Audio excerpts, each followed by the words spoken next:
Hello, CCS fans, and welcome to the playoffs for CCS Intermediate League. We are here for an awesome matchup tonight where we have ID Toxin taking on Dorado Gaming Omega. I'm Elsa the Queen, and I'm joined today for this match by Sultan. Thank you so much for being here, Sultan.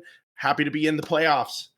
Yep. Finally, we're getting into the best of fives in the better league too. So it should be much better than what we've been able to see. But at Dorado Gaming Series, always a pleasure to cast. So Yeah, absolutely is always a pleasure. Dorado Gaming Omega, of course, was in the finals of the CCS Platinum last year, back before we kind of split to the novice and intermediate. But I think it's safe to say that a lot of the, or at least two of the same members of the roster returning in Banger and Hoshiumi. So that core still right here, trying to make another run back to the finals. But first in their way here will be ID Toxin, who definitely do not come into this series as the team that's favored, Sultan.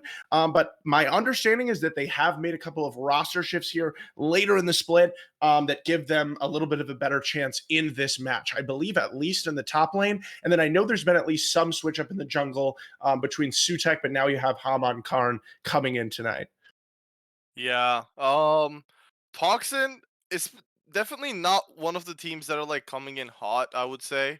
Um Kind of like I think for the last few weeks they did get a free win against the Moonstone Gaming from the FF, but the week before they lost their I guess cross group match, and then the week before that they also went down to Dorado Gaming Iota. So I think this is going to be their like first actual series with their new and revamped roster, and we will see how I guess the scrims or the adaptation has been for them.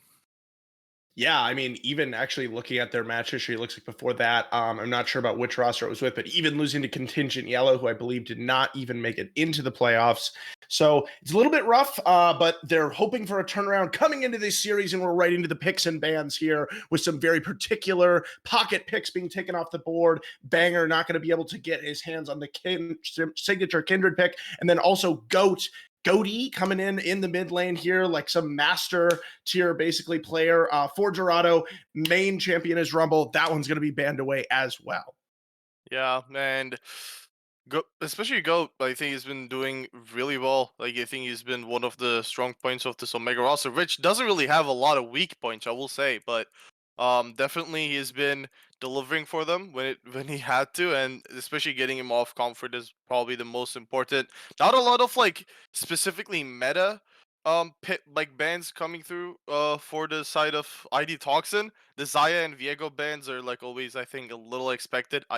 Viego may be a little bit more specifically targeted for the champion, but that leaves up Jarvan, which has been, I guess, like pick ban for I don't know for the last 4 weeks, 5 weeks. I don't know. It's Yeah. been so long since this champion has been like B1 picked for most teams. Just gives great engage and just actually does insane amounts of damage still.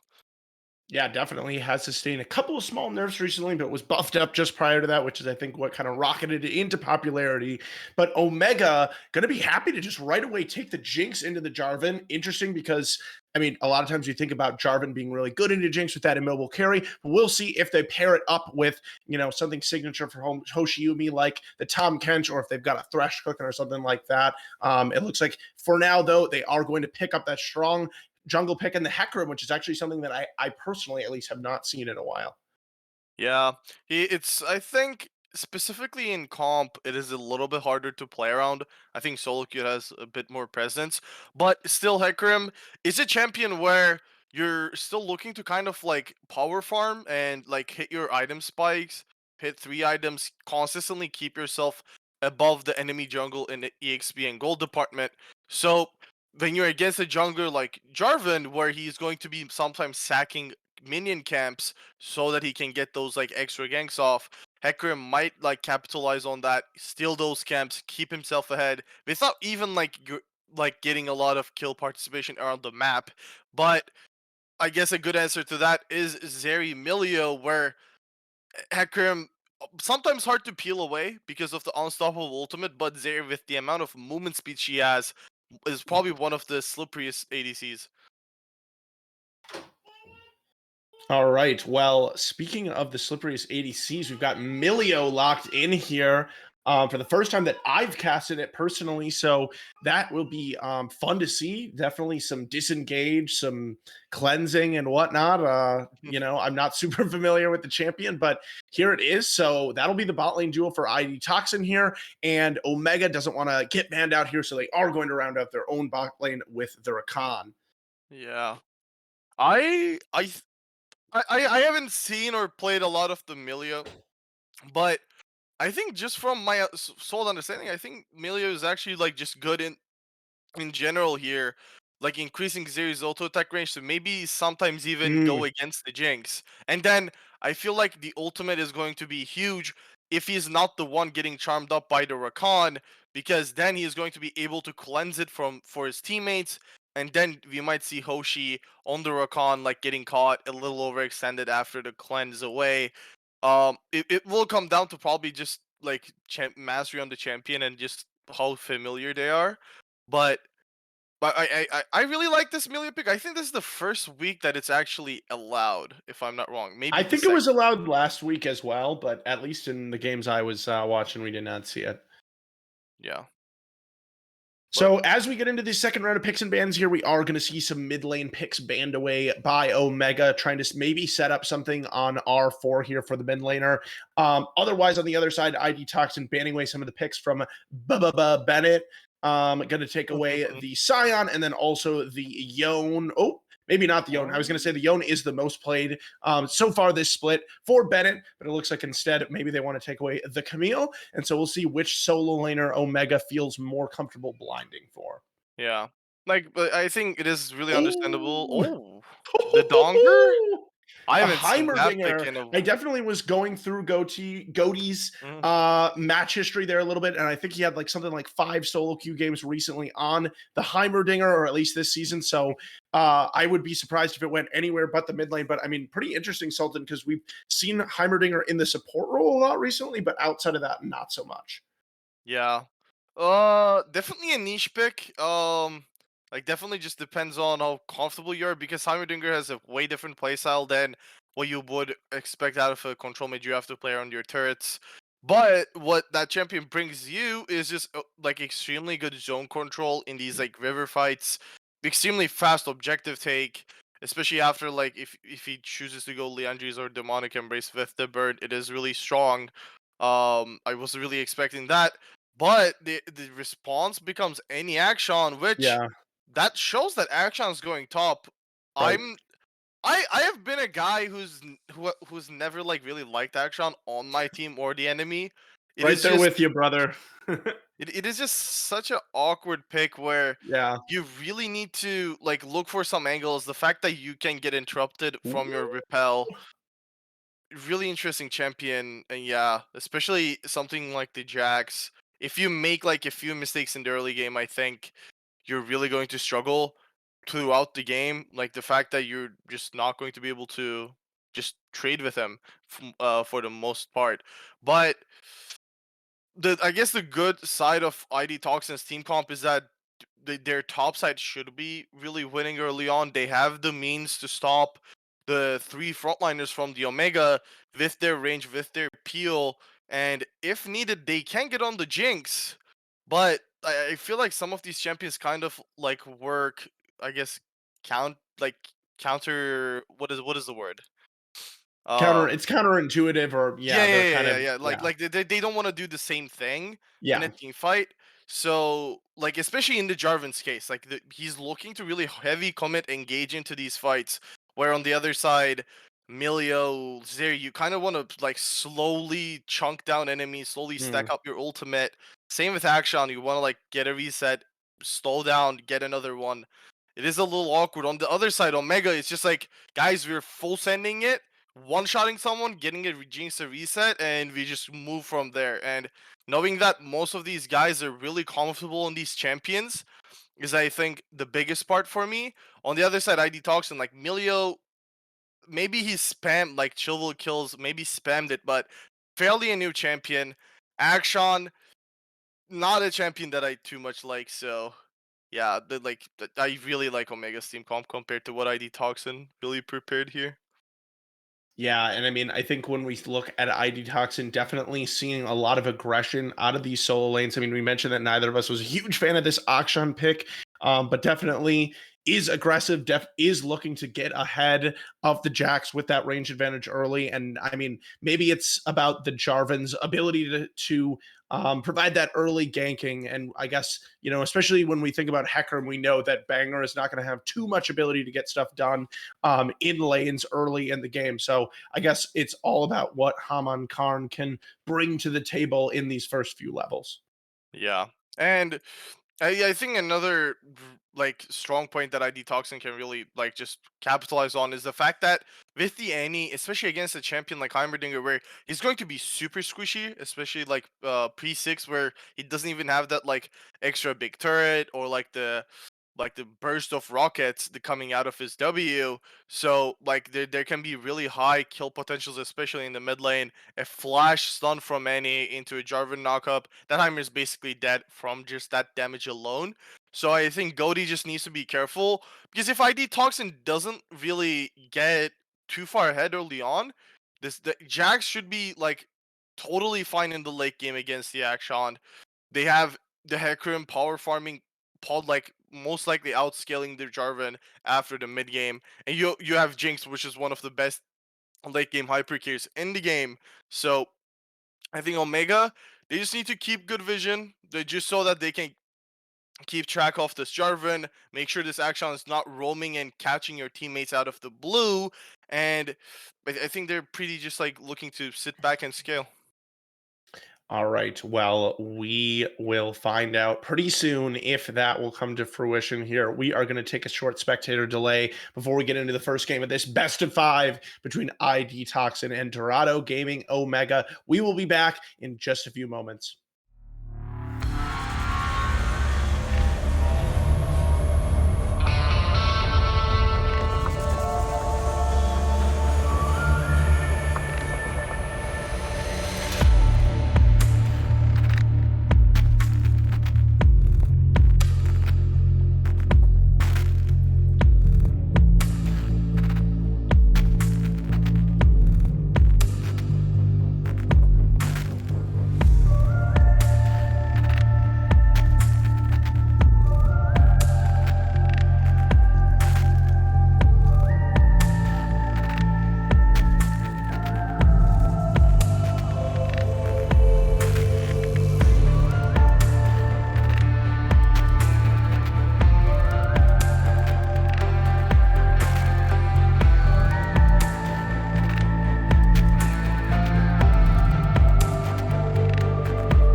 on to the Rift for game 1 of ID Toxin against Dorado Gaming Omega.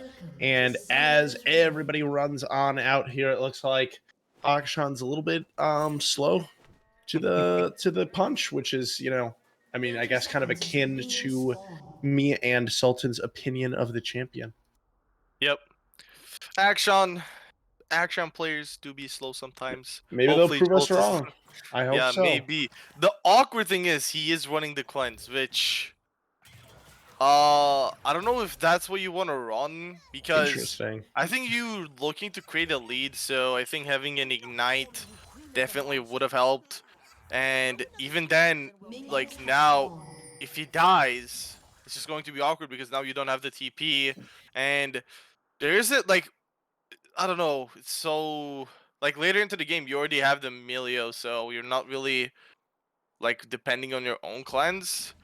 I wonder if he's gonna get too much value out of it, but maybe he is cooking something that I haven't seen the recipe for yet. So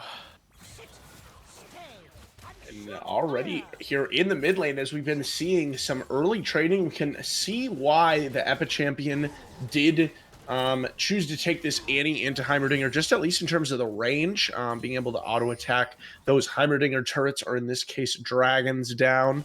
But yeah, I mean, we'll see how this top lane plays out. Obviously, Jolt's wanting to get a little bit of extra strength against that Jax Counter-Strike. I don't know. I mean, I'm just kind of excited to see whether or not ID Toxin can find some of the engage angles in these team fights with the Jarvan and the Annie in particular, because I really think that their team comp does have potential if they can start out the fights, in a strong way. But for now, we do see the junglers just clearing through. Jarvan actually taking kind of an interesting path here, it looks like, whereas Banger is just going to go for that full clear that we expect on Hekro. yeah, I wonder if he's just going to look for the mid gank, because top is currently being pushed into Bennett here. He's gonna go for that early vision.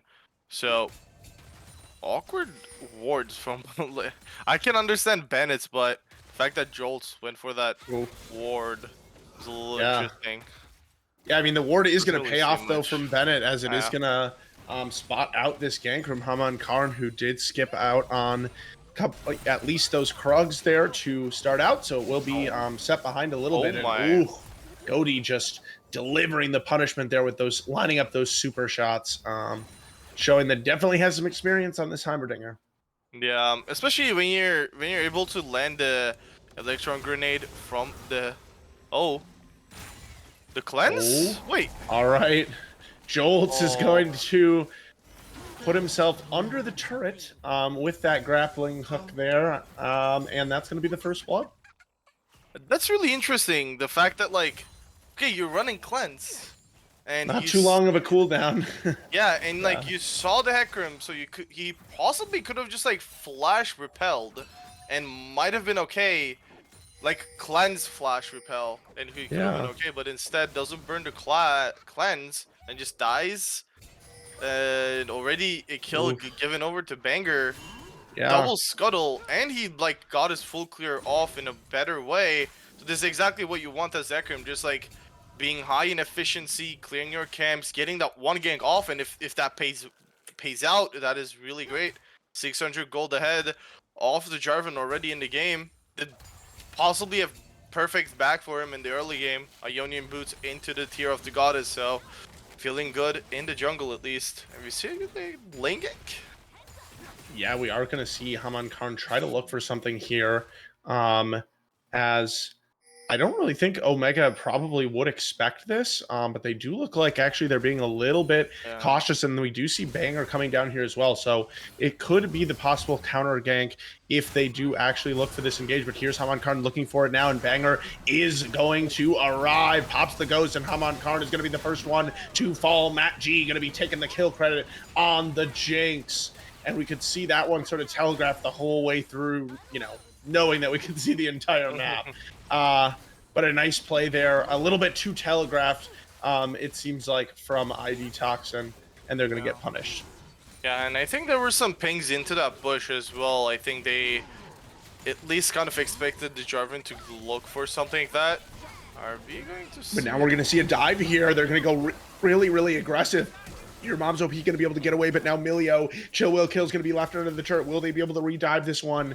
I do not think so. So for now, the dive will be avoided as Bennett actually getting chunked pretty low here under the turret, trying to farm. We're going to see a turret dive coming through from Jolts. He's going to swing heroically under the tower, but it's not so heroic in the end because he's getting taken down again. Second death of the game for this Akshan. Yeah, if I saw it in my solo queue, guys, like that's a perma report after the game. Not sure about that one, but only warning.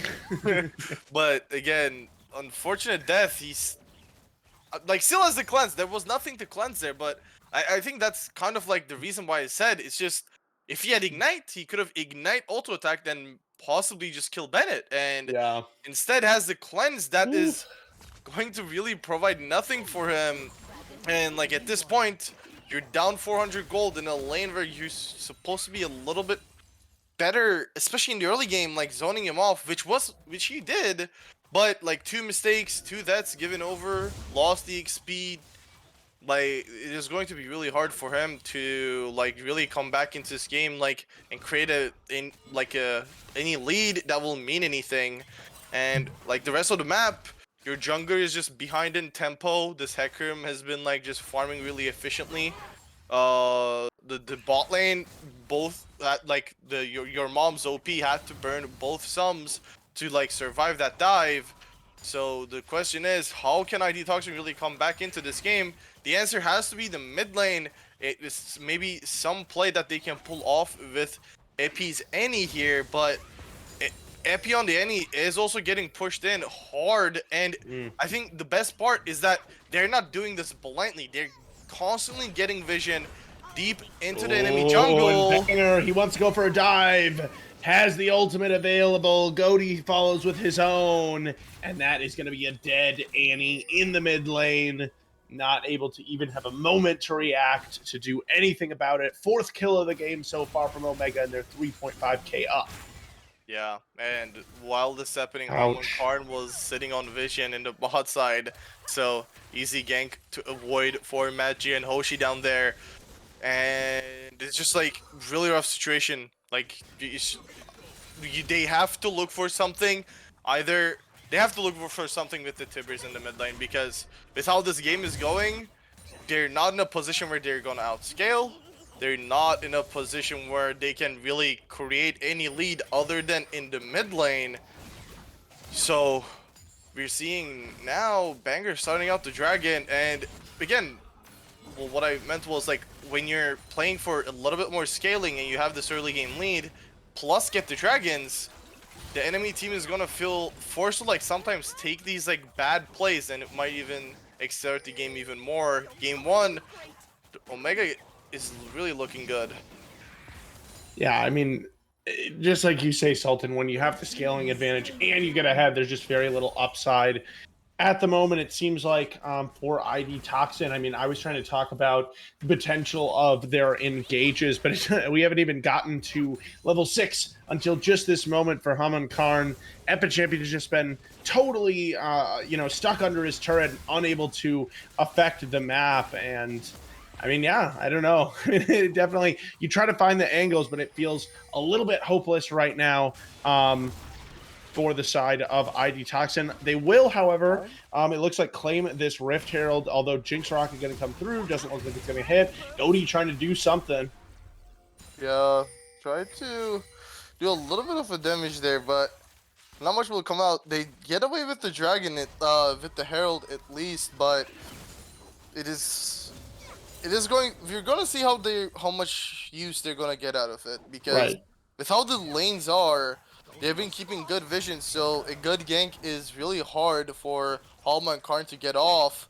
And like in the mid lane, Goaty almost already has the full turret. He took 4 plates just by himself, and there hasn't even been an opportunity for Halma and Karn to gank. Like they've known whenever he got close to Goaty in the mid lane, he already knew and he was backing out. And we see Hoshi moving down towards this mid lane. Again, placing just crucial vision in the entrances towards the river to just permanently keep vision of Halma and Karn. And the side of the side of Toxin, they really need to start trying to clear this vision. It's either Chillville kills or Haman Karn. Every time they're coming out of base, you need to either sweep or put control wards there so that your Jarvan can actually get to play the game. Yeah, I mean, because like you said, for now, not really able to do so, even all the way from the early levels when he would spot it out top side. It's just basically Haman Karn's been perfectly tracked, it feels like. Banger, though, possibly looking for a redive here. We've seen this before. I think we're going to see it again. And Haman Karn, though, this time he's going to be here to try to do something to follow up, going to trap Banger under the turret with that Cataclysm, and so it's going to be a double kill over to Banger, but Haman Karn will get the kill back in return. That'll be the first one of the game for ID Toxin. Yeah. They get one kill, but they took it before the shutdown was actually on Banger there, so he keeps on to his shutdown. 300 gold in return for 2 kills and a full first mid turret coming for the Omega. So first kill, definitely not worth it, and we're seeing another trade up top. Ooh. Jolt still not using the cleanse there, as Bennett is hard winning this trade so far, but now the ultimate going to come through from the Akshan, and he's going to flash away. Bennett still holding on to his own flash, even though he's pretty low there. And it looks like for now the Jax will back off. Teleport coming up pretty soon here. When will he first use his cleanse, is what I'm thinking. Well, when is the right time? That's the question. Well, is there even a right time? I don't know, but... Like, I mean, clearly, apparently not yet. So. Yeah. Only good thing going on for the side of Toxin is that your mobs OP have been able to farm at least. Oh no. Oh, Bennett has arrived back up into the top lane. There's the cleanse for the first time, but Bennett, it's only a matter of time until that last auto attack comes through, and it's going to be the Jax picking up another solo kill on the Akshan here in the top lane. As the Rift Shield is dropped into the bot lane here by Haman Karn. It looks like they have managed to get the wave up, so it probably will be able to charge, but at what cost? Because Banger is here. Goatee is not far away either, and Banger's going to be able to pop the Ghost. Is going to go into the back line along with Hoshiumi, who has that grand entrance available. Counter engage trying to come through, but there's just not enough damage, and now Matt G is firing away from the back line. Chill Will kills, going to be the only one to go down, but the Rift Herald not picking up much more than, I think, 2 plates, and now the counter push will be able to come through here from Dorado Omega. They're probably going to think about a possible dive here, it looks like. Is they're going to clear out the wave? Maybe not, as Goatee is going to go back off into the mid lane. Haman Karn going to back as well, it looks like. Yeah. He can only watch while Anger just clears his jungle. He's going to take a reset, but not much for him to do there. And again, one bad play goes wrong in topside, forces, I think, Toxin to like just do something on the other side of the map, because your Akshan's getting solo killed up top, and that was like without Bennett even burning his flash. But Bennett didn't burn his flash, and Jolts had to burn both sums and still died. And Bennett again still had the his ulti too. He just redid his back from the Epic Champion is going to be in trouble. Banger has been all over the map this game, and even though Epic Champion will try to run away, he will be felled. Another kill to Omega, who's almost 6,000 gold up so far in this game, just 14 minutes in, and it's going to be a second dragon here as well. And we can see, you know, kind of the power spikes that Omega sit at in this moment, having 1 item across every single carry in the game. Everybody but Hoshiumi having that crucial first item completed, and they're feeling very strong here for any possible fight.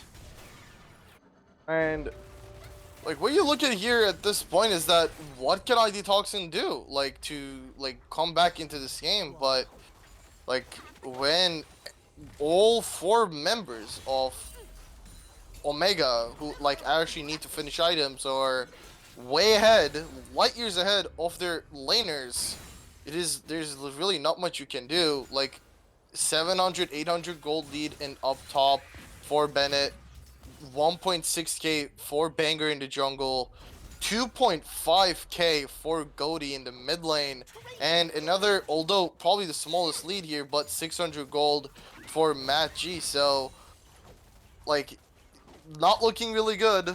I think at this point Toxin to come up with a different game plan for, or even a draft plan for game 2, because I don't think this is a game where, guys, we misplayed and that's why we're losing. I don't think this draft has a lot of like space for, like, it doesn't really have a lot of place where ID Toxin can make a lot of plays, and just they would have to play it perfectly, point perfect, and assuming that Omega is going to make definite mistakes. Yeah, and I mean, I think a lot of credit is due to Banger here, who is going to get a little bit. He's going to find Epichampion, or did Epichampion find him? As Haman Karn's going to be here as well. Is going to miss the Flying and Drag, still has the Cataclysm available, but Banger also has the Onslaught of Shadows, so he's just going to go on out of there. But I just did want to give credit to Banger for his early game pathing. You know, we talked about how the jungler, you know, how Hackerim doesn't normally have that early game impact, but, you know, the strength of that vision, strength of that pathing was able to find so many advantages early in the game. This Rift Herald getting really low. It looks like Haman Karn maybe. I'm very confused. He had the Did he not smite. have smite? Yeah, he did. I thought he did. I think they were scared of, like, okay, we get the Herald but then get aced, so Yeah. is it worth it? But instead, they're just gonna give over the Herald. They were able to get a turret down bot where they were able to pick up an objective bounty, but how much that objective bounty will help them, not sure. It is, to be honest, Jolts is sitting on 2.3k gold, so when he resets, there it is. He's gonna finish a few items, but with how Bennett is building his hit, like with Bennett's itemization, it is going to be really hard for Jolts to do anything meaningful, like any meaningful damage to him, especially after the Warden's Mail is donned, and then like his ulti already gives him armor. Then with his steel caps, especially with the shield bow build from the Action, there's not much that Action is gonna do to that Jax, especially with the, what is that, Chase shard from Jolts, which I think I don't goes know. It into used to be rapid something with a fire. better name. Yeah. Yeah. But, like, there isn't really a lot of good items that it builds into. Oh, Epichampion though. Bennett gonna get a little bit greedy possibly here, but can he win the 1v2? Gonna get the first kill easily, flashing away, but Jolt's gonna use the heroic swing to come and chase him. Gotta use the ultimate here from Akshan, and that should be able to finish him off unless the minions get in the way, but no, it's not quite enough. Can he get the last hit here from Bennett, who should have the counter-strike available, does have it. Gonna get the stun! And even though Haman Karn comes in for the save and the shutdown, it will be the successful 1v2 from Bennett's Jax in the top lane. Yeah, really well played for Bennett, and again, they're somehow, like, they got a shutdown. Well, the shutdown is on Jarvan. Like, Jarvan is probably the second last champion that you want the gold on. Like, you want his gold on Action, Annie, Zeri, anyone. So when Bennett trades 2 for 1 in favor for himself, that is just, what are you even going to do? There's, like, even that trade-off was a not good one, and then we see another possible dive here. Oh, Epichampion is going to take a lot of damage there from the Heimerdinger ultimate rockets, but he's going to be alive for now. Banger, though. He'll pop the ghost to finish it, and now Onslaught of Shadows is going to catch your mom's OP. Will flash over the turret. Banger, gonna follow, gonna get shut down, though, but he picks up the double kill. That is going to be the shutdown gold now being picked up by the Zeri, your mom's OP.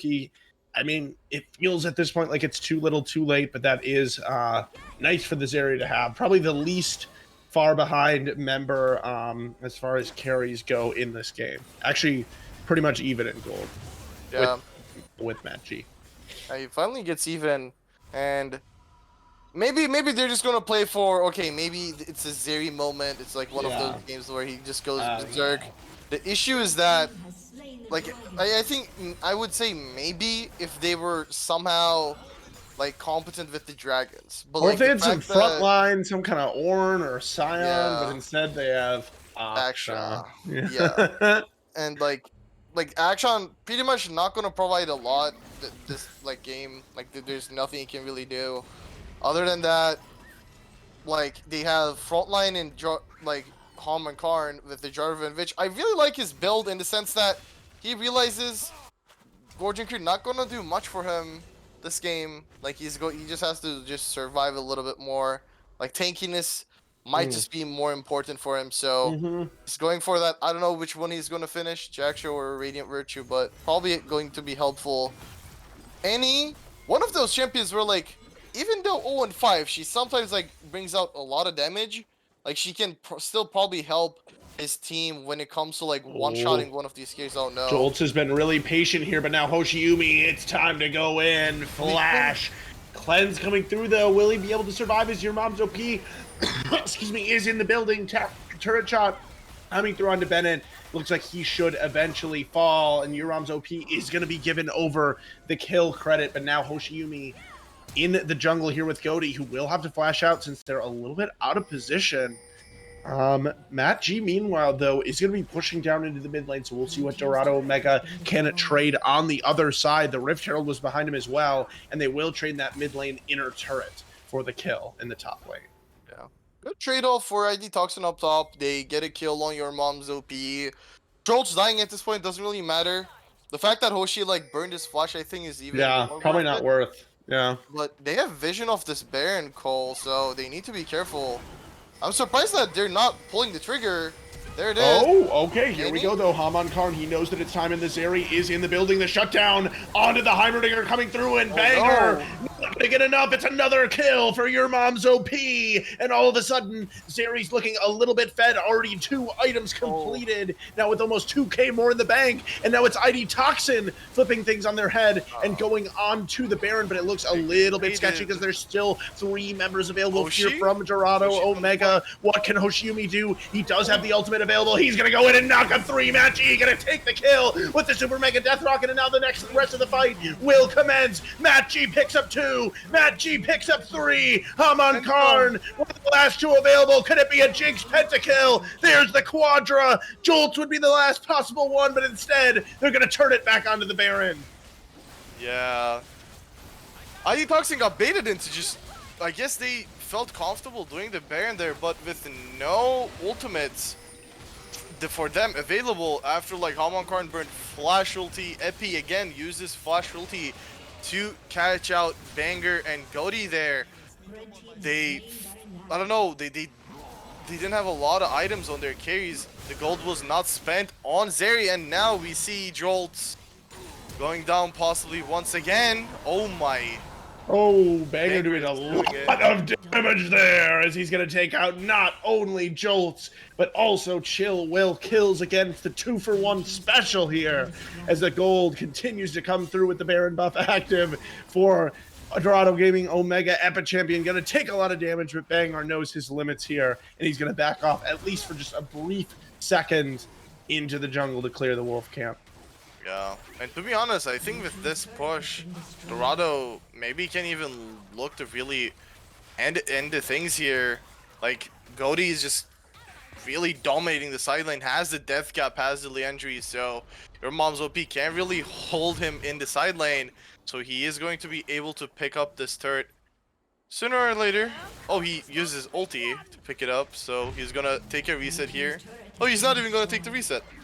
I don't push another wave. And we see Omega's still getting the jungle camps, getting everything, and placing down really good vision inside enemy jungle. So in 30 seconds, when this Chemtech Soul is going to come up, it's going to be a really awkward situation for ID Toxin to be in, because you either contest that and you lose the team fight and lose the game, or you don't contest that, give over Soul, and then they're gonna probably dive you under your base and end the game. So really, they're really just fishing for a mistake from the side of Omega. Yeah, I mean, it's tough. I mean, as we saw in that last fight, even with your mom's OP picking up those 2 kills, the 3v5 looked pretty much easy for Dorado Omega. Matt G following up on a great engage there at the beginning of the fight from Hoshiumi. And they are going to just pick up that soul, as you referenced, Sultan, for free. So it will be the Chemtech soul activated here for the side of Dorado Gaming Omega. 3 items completed for the Hecarim and the Jinx, 2 and change here for Heimerdinger and Jax, and They're going to be able to crack into the base here in the bot lane, picking up the inhibitor turret, and it looks like the inhibitor will follow as well. Nothing ID Toxin can do about that. Yeah. And when you look at just like in general what happened throughout the game, it's just every single dragon was almost taking with no contest whatsoever by Omega. Like there, Yeah. it's like the talk ID Toxin starting from the first dragon, they were not able to do anything. And I think just again comes down to like Jolts died really early up top, gave over a huge gold lead, and we're seeing Banger going Banger again. though, looks like he maybe wants to end the game right now. Super Mega Death Rocket not going to catch anybody coming through, but now they are able to start kiting back on the fight. Matt G getting excited. Matt G hitting a double kill, a triple kill. Can he get his penta this time? There's the quadra kill. Epa Champion, will he give it over, or is he going to turtle in the base? Oh, It looks like, Matt G with the two quadra kills this game.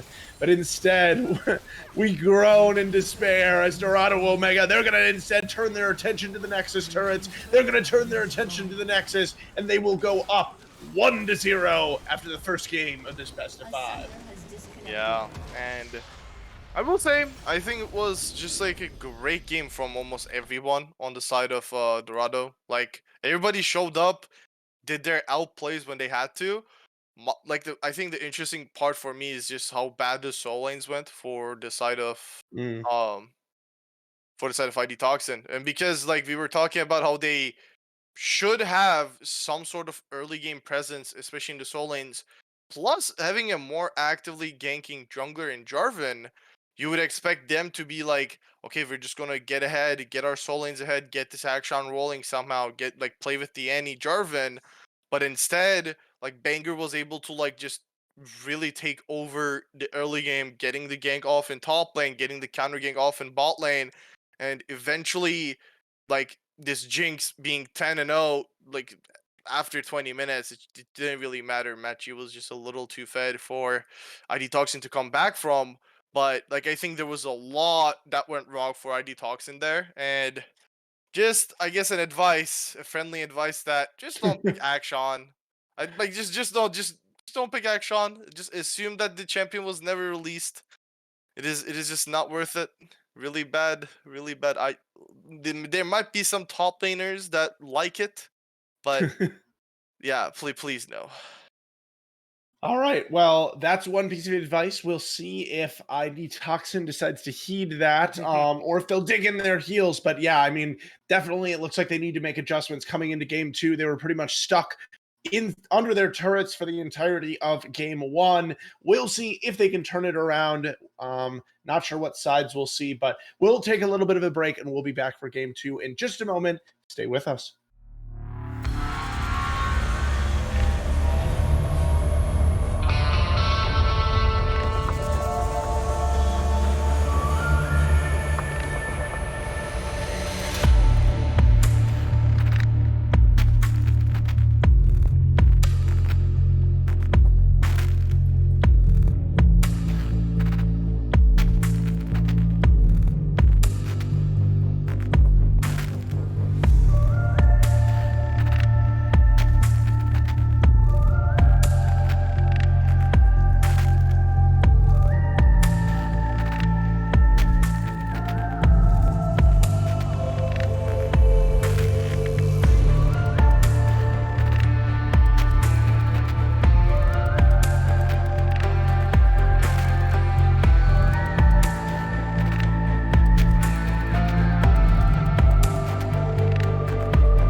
Hello, everybody, and welcome back here to CCS, where we are in the quarterfinals for the Intermediate League right now, and we are one game into a best-of-5 series between Dorado Gaming Omega and ID Toxin. And in game one, I would not call it extremely competitive, Sultan, as Omega, despite a couple of small hiccups there with your mom's OP, looking actually, I don't want to talk too long, but I do want to go off on a slight tangent and say I feel like the Zeri play was actually pretty decent. Obviously he was kind of picking up the kills as the beneficiary, but it wasn't all bad. Across the Oh, board, I guess, ID Toxin. I would say their bot lane was maybe if you could salvage one thing, it would have been their bot lane. yeah. Well, I guess the issue at that point is that for your bot lane to be able to do anything, you need to Right. just have a little bit more stable laning phase Yep. from the rest of the map. It's just the fact that if your mom's OP and Chilwood kills were stomping bot lane, I would say yeah. Sure. Maybe they had a chance, but then They it's were like when just you have going yeah, even. they were just it looked good because the rest of the map was Good. really getting Yeah. demolished, but Relative in a relative Relative, sense. yeah, yeah, Yeah. yeah. Relative, Yeah. they were doing I relatively guess good more so compared what to I'm their trying to say is teammates. I wouldn't necessarily say don't pick those champions in particular again Oh, because it didn't exactly. seem like those champions were particularly the problem. Like we were saying, we felt like maybe the Akshan was a little bit of an issue there. With I the mean, cleanse. even Annie, I would say too, which was kind of the counter pick there, was just constantly pushed under the turret. So let's see what is changed here. Is Jinx has been banned away, so we will see Matt G on something different. It will be the Varus being locked in here, and it looks like Matt G has played Varus the most out of any AD carry so far. 4 games on the Varus, this split in CCS Intermediate for Dorado Omega, so some comfort there. Yeah, and especially with the Varus taken, you can pretty much play a lot of champions with Varus. You can pair it up with an enchanter. You can pair it up with just a mage, or you can just play it with engage. There's just a lot of things that Varus can Right. synergize well with, and especially with the Tristana pick here, Idea Toxin, especially in the bot lane, I would just assume they're just committing to really shutting down the Spirits early on. I wouldn't be surprised if they try to pick jungle here and then give support counter pick, because if you do have the better support matchup with the Tristana, you can really just be jumping on their heads and just get away with it, get a huge lead. And the fact Mm. that they banned uh wait, Yeah, they didn't ban Rumble away from Goaty, it looks like. So it wait, looks like they take but the Rumble away instead. Interesting move. yeah, I'm not. That is interesting. Are they that comfortable on it? Because I mean, it could be Rumble going in was multiple directions, meta. I feel like.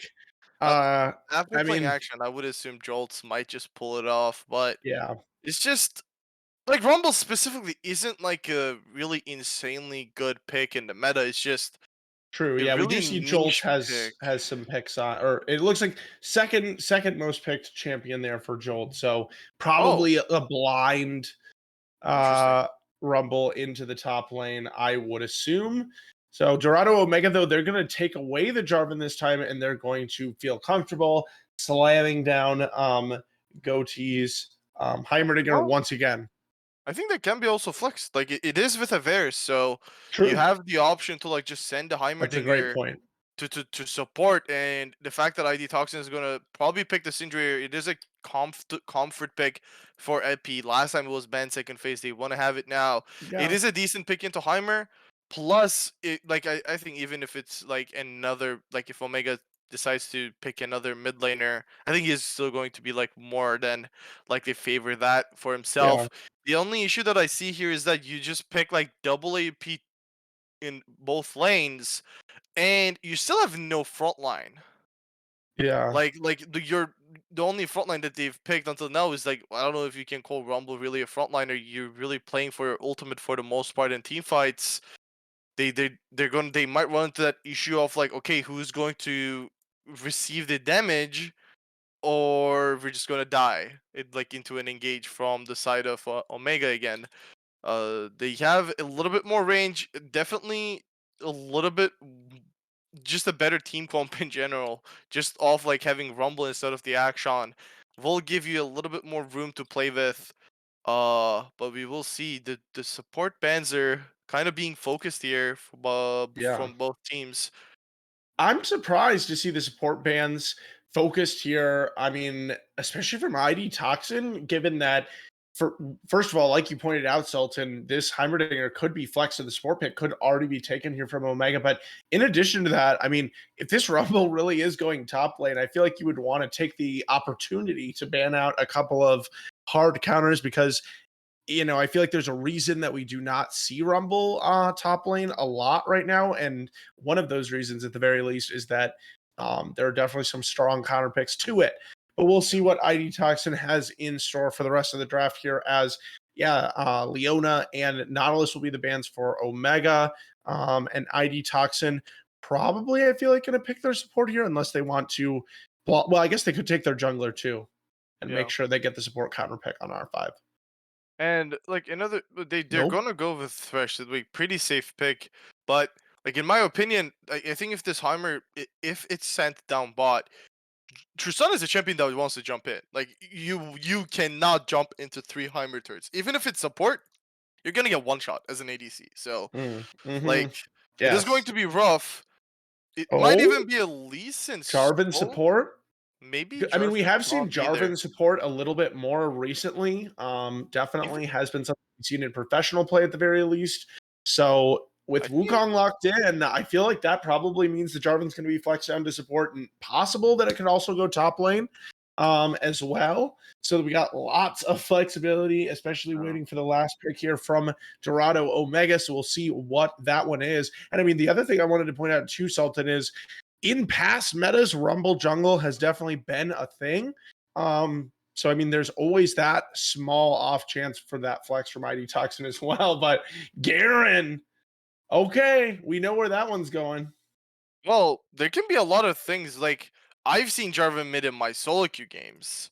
Like Okay, I've seen. I don't know if that would be that's any fair. value because I feel like Syndra and Thresh kind of work really well against the Jarvan. Like I would That's true. assume Thresh in it, particular. they can, Okay. even if they want to really extend, they can do Jarvan top like Garen mid with Wukong jungle. Like they can go a lot of ways with it. There's a lot of flex, and I don't know which one they're really going to look for. Even for ID Toxin, this can still be a Rumble top Sejuani Sejuani top. jungle, but it can Yeah. also be the Sedge top Yeah. Rumble jungle. So a lot of flex picks. We're gonna see it Yeah. in the league client draft. Well, even then they can like, I guess, exchange between each other. But Yeah, until we but load into the yeah, game, it'll might change. probably start to give us a clearer picture here. But yeah, some shenanigans afoot here in the draft. Game two started with ID Toxin locking in this Rumble. And I mean, yeah, I mean, I'm interested to see how it will do. Definitely, I think has a little bit more even though Rumble is a champion that requires resources, has a little bit more inbuilt scaling later into the team fights than something like an Oxon, just because we know that equalizer can be such a huge zoning tool later on in the team fights. But I mean, on the other side too, Garen, something we've seen pop up a little bit here and there in professional play. And I'm excited to see it here. And I know an NA challenger as well a lot. Yeah.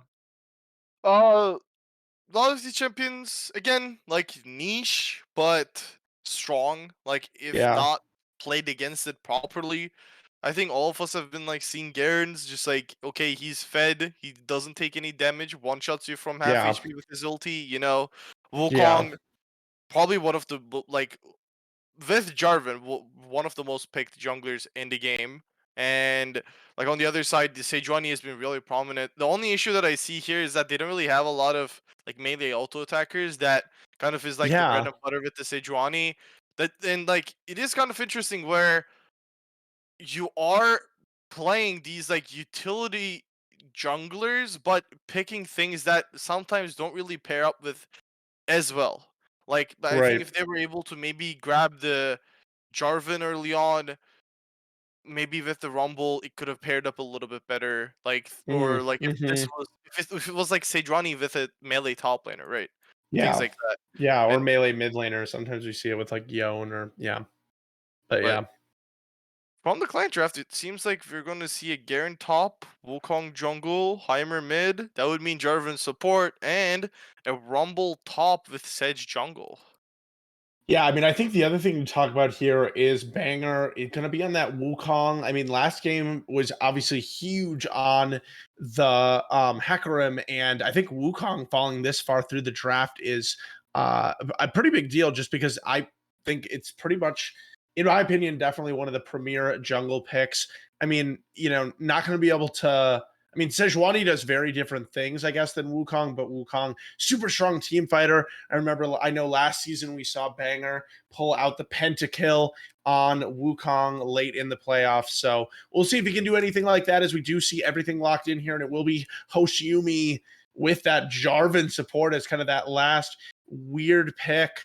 I mean, yeah, I will say, Sultan, as you had already pointed out, the Jarvan support is something that I'm interested to see how Hoshiumi will be able to play around Chill Will kills on Thresh, just because Thresh is kind of that traditional counter to Jarvan, being able to flay him out of that flag and drag. And then, I mean, also just in general into Tristana, who has that ability to rocket jump out. So I believe in Hoshiumi. I'm a believer, and we'll see, how he can make those angles happen. Yeah. Like another issue is that like Thresh has the potential to just take people out of the cataclysm with the Right. lantern. So Great point. like there will be a lot of I guess fights I think that might just come down to like small outplays from both like all of these 10 players. But in hindsight, after what I saw game 1, after how like just in the fundamentals of the game how much better Omega played, I think I would still kind of favor them in the sense that like they were just outright better. Like the draft was worse for ID Toxin, but I think they just played better. They have Yeah. a better draft now, better draft for ID Toxin now. We're gonna see if it was only a draft difference and they were just like kind of struggling with it, or if they can bounce back in this game too. Absolutely. I mean, yeah, based on what we saw in game one, I agree that Omega needs to be unseated. They will be the favorites until we see something else from ID Toxin. We will take a little bit of a break and see if that is the case. Stay with us, and we will be right back.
Hello, everybody, and welcome back to the Rift for game number 2 here between ID Toxin and Dorado Gaming Omega. And it looks like we're going to have an invade right off the bat here in the bottom lane coming through from ID Toxin. They want to get the game off to a quick start, but there is going to be a ward that is going to spot them out right away. So a little bit anticlimactic there to start out. Yeah, I was maybe like in mid from Thresh, but the side of Omega is kind of expecting it.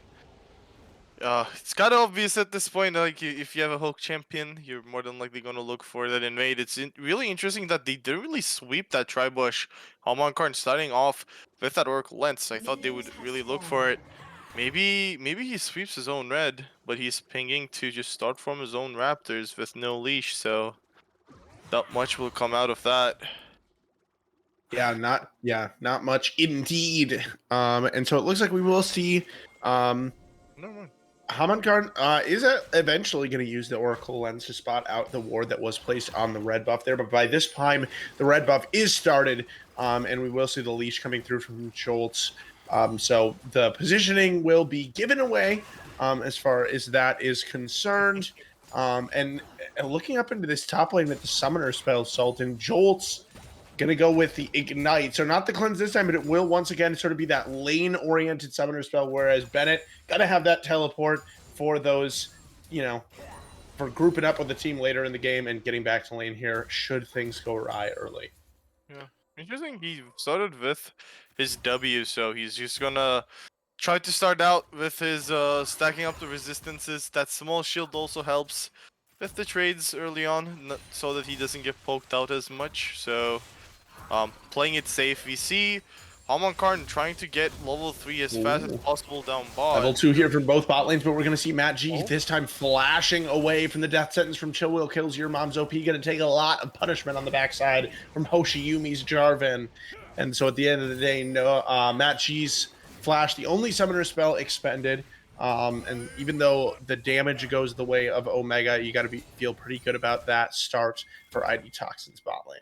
Yeah, especially when Banger is like looking to path down up towards this top side, and Karn is coming down towards here. They need to be careful though. Like there's no cleanse, so if the ignite comes through, the heal will not do the maximum effect. Oh, up top, Jolts.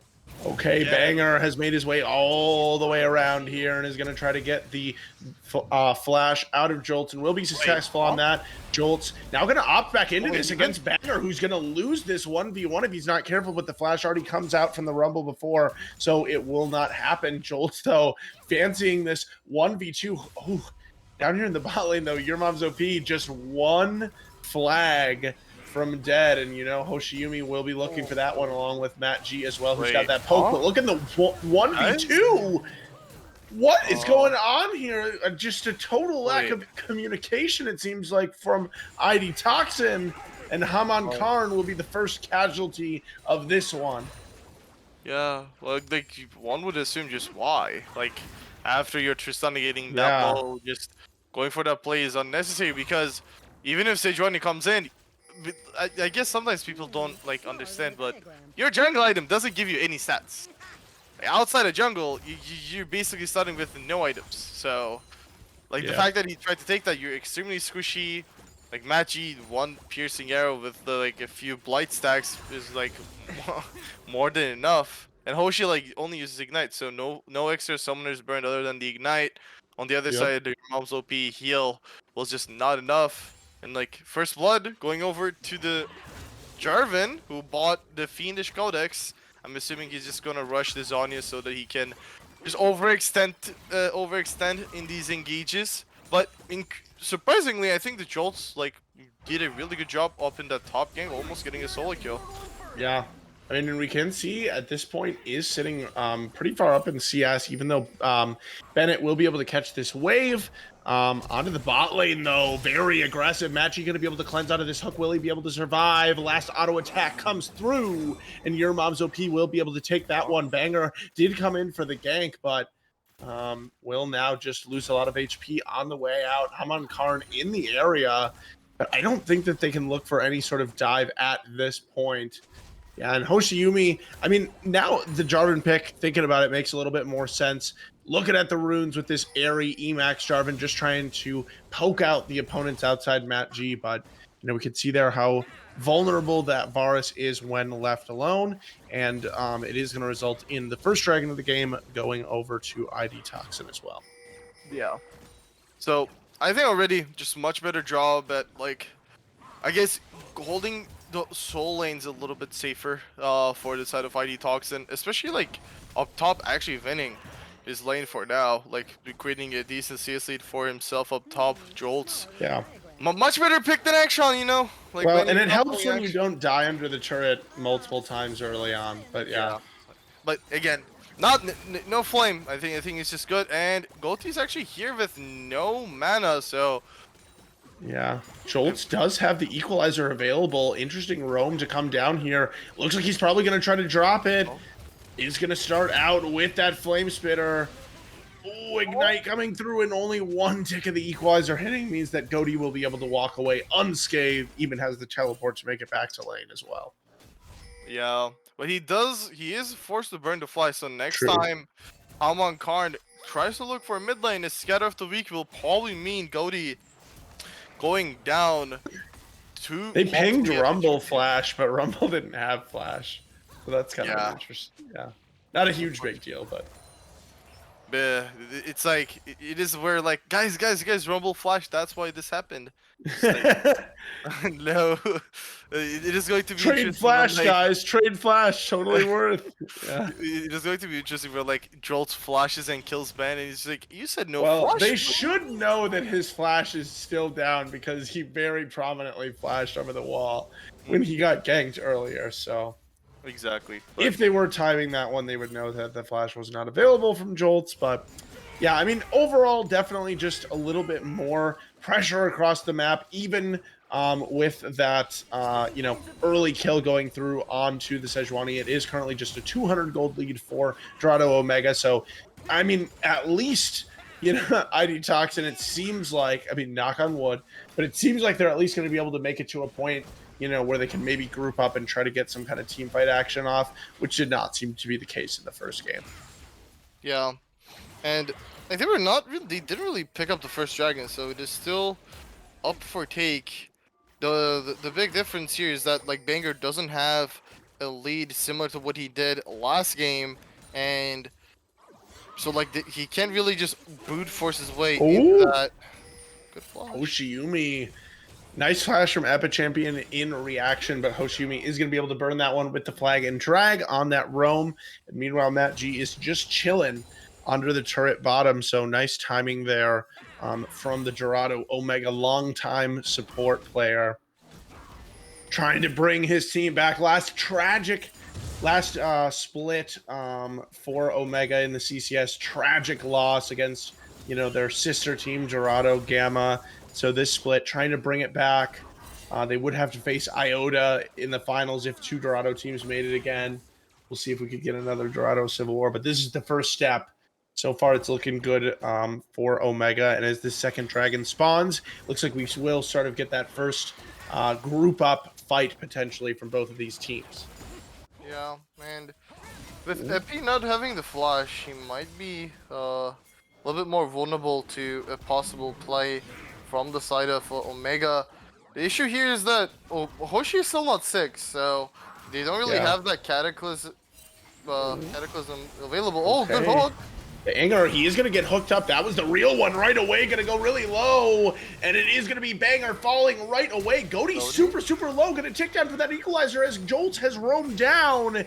And that's going to be 2 kills for ID Toxin. Matt G, where are you, my friend? As the last hit going to be hopefully saved over. It looks like for this Tristana, who does not have flash but does have heal. Will she eventually be able to get it? Does not have... Oh! Rocket Jump going to get canceled! And that is why you take your opportunities to last hit kills when you can, everyone. There's no way Matt G got out of that with a kill. That is ridiculous. He was stuck in pit with 4 people. Oh, he didn't even burn cleanse for anything. huge misplay. Like they still get the dragon, they get their 2 kills, but like they could have just gotten 4 kills and not lose your mom's OP. Instead, they give that one Oh, over, but Bennett was and waiting in Jolt. the bush here from Jolt. Still does have his ultimate available from earlier. Jolt's gonna drop the ignite to scare him off, and I guess it works. Yeah. Oh, but now we're Bennett. I mean, he might be looking for more here, as Jolts is going to be on the wrong side of things, and the Demacian justice is still available here. What are you doing, Jolts? Trying to maybe just get his. Oh, okay. We're going to see Oh the no. flash from both champions, and all right, You that's get what he the was win. doing. Just a little bit of alcove gaming. Yeah, and close there. Jolt's kind of playing with fire, but gets away with it, you know, in the end, as long as you don't die. Limit Fine. test. Yeah, but unfortunate for Bennett that he burned the flash and was not able to really Yeah. get the kill there. He wasn't able to, I think, use Justice. Maybe he wasn't in range, but like maybe I don't look think at he quite had enough damage to kill him. I don't know. Maybe he did, maybe but he didn't think he would kill, but yeah, it shows just the try it indicator now. sometimes. I'm pretty sure. Does it? I'm pretty sure on all champions that have the execute or whatever it shows it, but maybe I'm wrong. Chat can definitely correct me if Maybe. that is the case. I know at one point they Oh, changed they it face because checked it. Pike always got it. Hoshiumi is just Oh going to be getting my. melted here by Jolt. Going to be get flayed back by Chill Will kills, and he's going to get sniped down by the Rumble. Guilty Electro might want to be Harpoon taking careful. the last hit, and I mean it's just a 400 gold lead, so you know nothing to overreact too much about here from ID Toxin. But I'm liking this much more competitive matchup that we keep talking about here in game 2. And Chill Will kills. He wants to continue this aggression, going to get the hook onto Banger, but Bennett also lying in wait, so he doesn't want to get too aggressive, and he's going to back off to base now. Yeah, but Rift Herald also picked up there is going to be in the hands of Haman Karn, so we'll see where they decide to drop this one. Unlike last game, they're in a position to get some lane priority and actually use it a little bit more advantageously. Yeah, and especially like this early in the game, the fact that Jolts is ahead means these equalizers every time they're coming down, if placed well, they're basically a kill threat. So that just means that Omega just have to be careful, and the fact that this ultimate is one of the lower cooldown ones means later into the game becomes something where Jolt can use it to start a team fight, and then he can use it to end the team fight as well. Like that's how short the cooldown is. We see another engage on the turret. Oh, yeah, Hoshi, Hoshiumi trying to oh, look for a dive here, but he's going to go really low, burning the stopwatch. Cody not able to find enough damage to close. And Epic Champion will be able to walk out of that one alive. So he didn't even nothing flinch. immediately traded on the other side. But yeah, Epic Champion, as you say, Sultan, not needing to use the flash. And now it looks like they will drop this Rift Herald into the bot lane, knowing that Jarvan has recalled. And even though Banger's here, they will be zoned away. A nice, nice movement around the map in response from ID Toxin. Not quite able to grab that, full first turret rather, but it's pretty low here. Yeah, it's just I like guess every other turret is pretty much full health other than one plate off of 2 of the turrets from ID Toxin, so probably will eventually manifest itself into that first turret. yeah, definitely, but already a great lead. Like they're playing for their win columns pretty well up until now. ID Toxin having the 2 kills up top for Jolts, having another 2 for your mom's OP. Could have been better if that dragon play, like if they were able to play that one a little bit better, but still much better than last game. They actually have a gold lead right now of close to 1,000 gold, 900 gold. And they have all the prio, they have the vision control in the spot side river. So with the dragon spawning in 16 seconds, they should be able to pick this up and keep their dragon stacking going. If they're able to get a good soul this game, it might just be really hard for Omega, because then they're going to be forced to take these fights where you don't have that fed Hecarim like you did last game. You don't have that 10-0 jinx like you did last game. So it's going to be much harder. No, I mean it's very it's a good point, Tilton, because it's one thing to play from ahead, And then it's Oh, one thing to play from sort of a more even game state. And Dorado Omega was very much ahead in that first game, and they really never looked back. what? This time, your Insect? mom's OP. Just Um, what?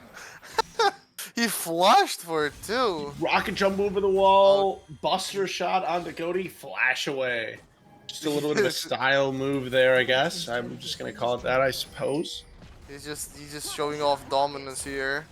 Just asserting dominance, but yeah, I'm just hoping he's not gonna like in 5 minutes. Oh, all right. He wants Goaty again. Gonna flash forward. Goaty gonna use the ultimate, Oh and he's gonna be my. able to jump again. Press the attack active, and who needs flash when you're Tristana? Multiple rocket jumps coming through. As now we're gonna see a fight onto the top side potentially. Banger looking for this one. He's gonna go over to the wall, and he's gonna use the Cyclone.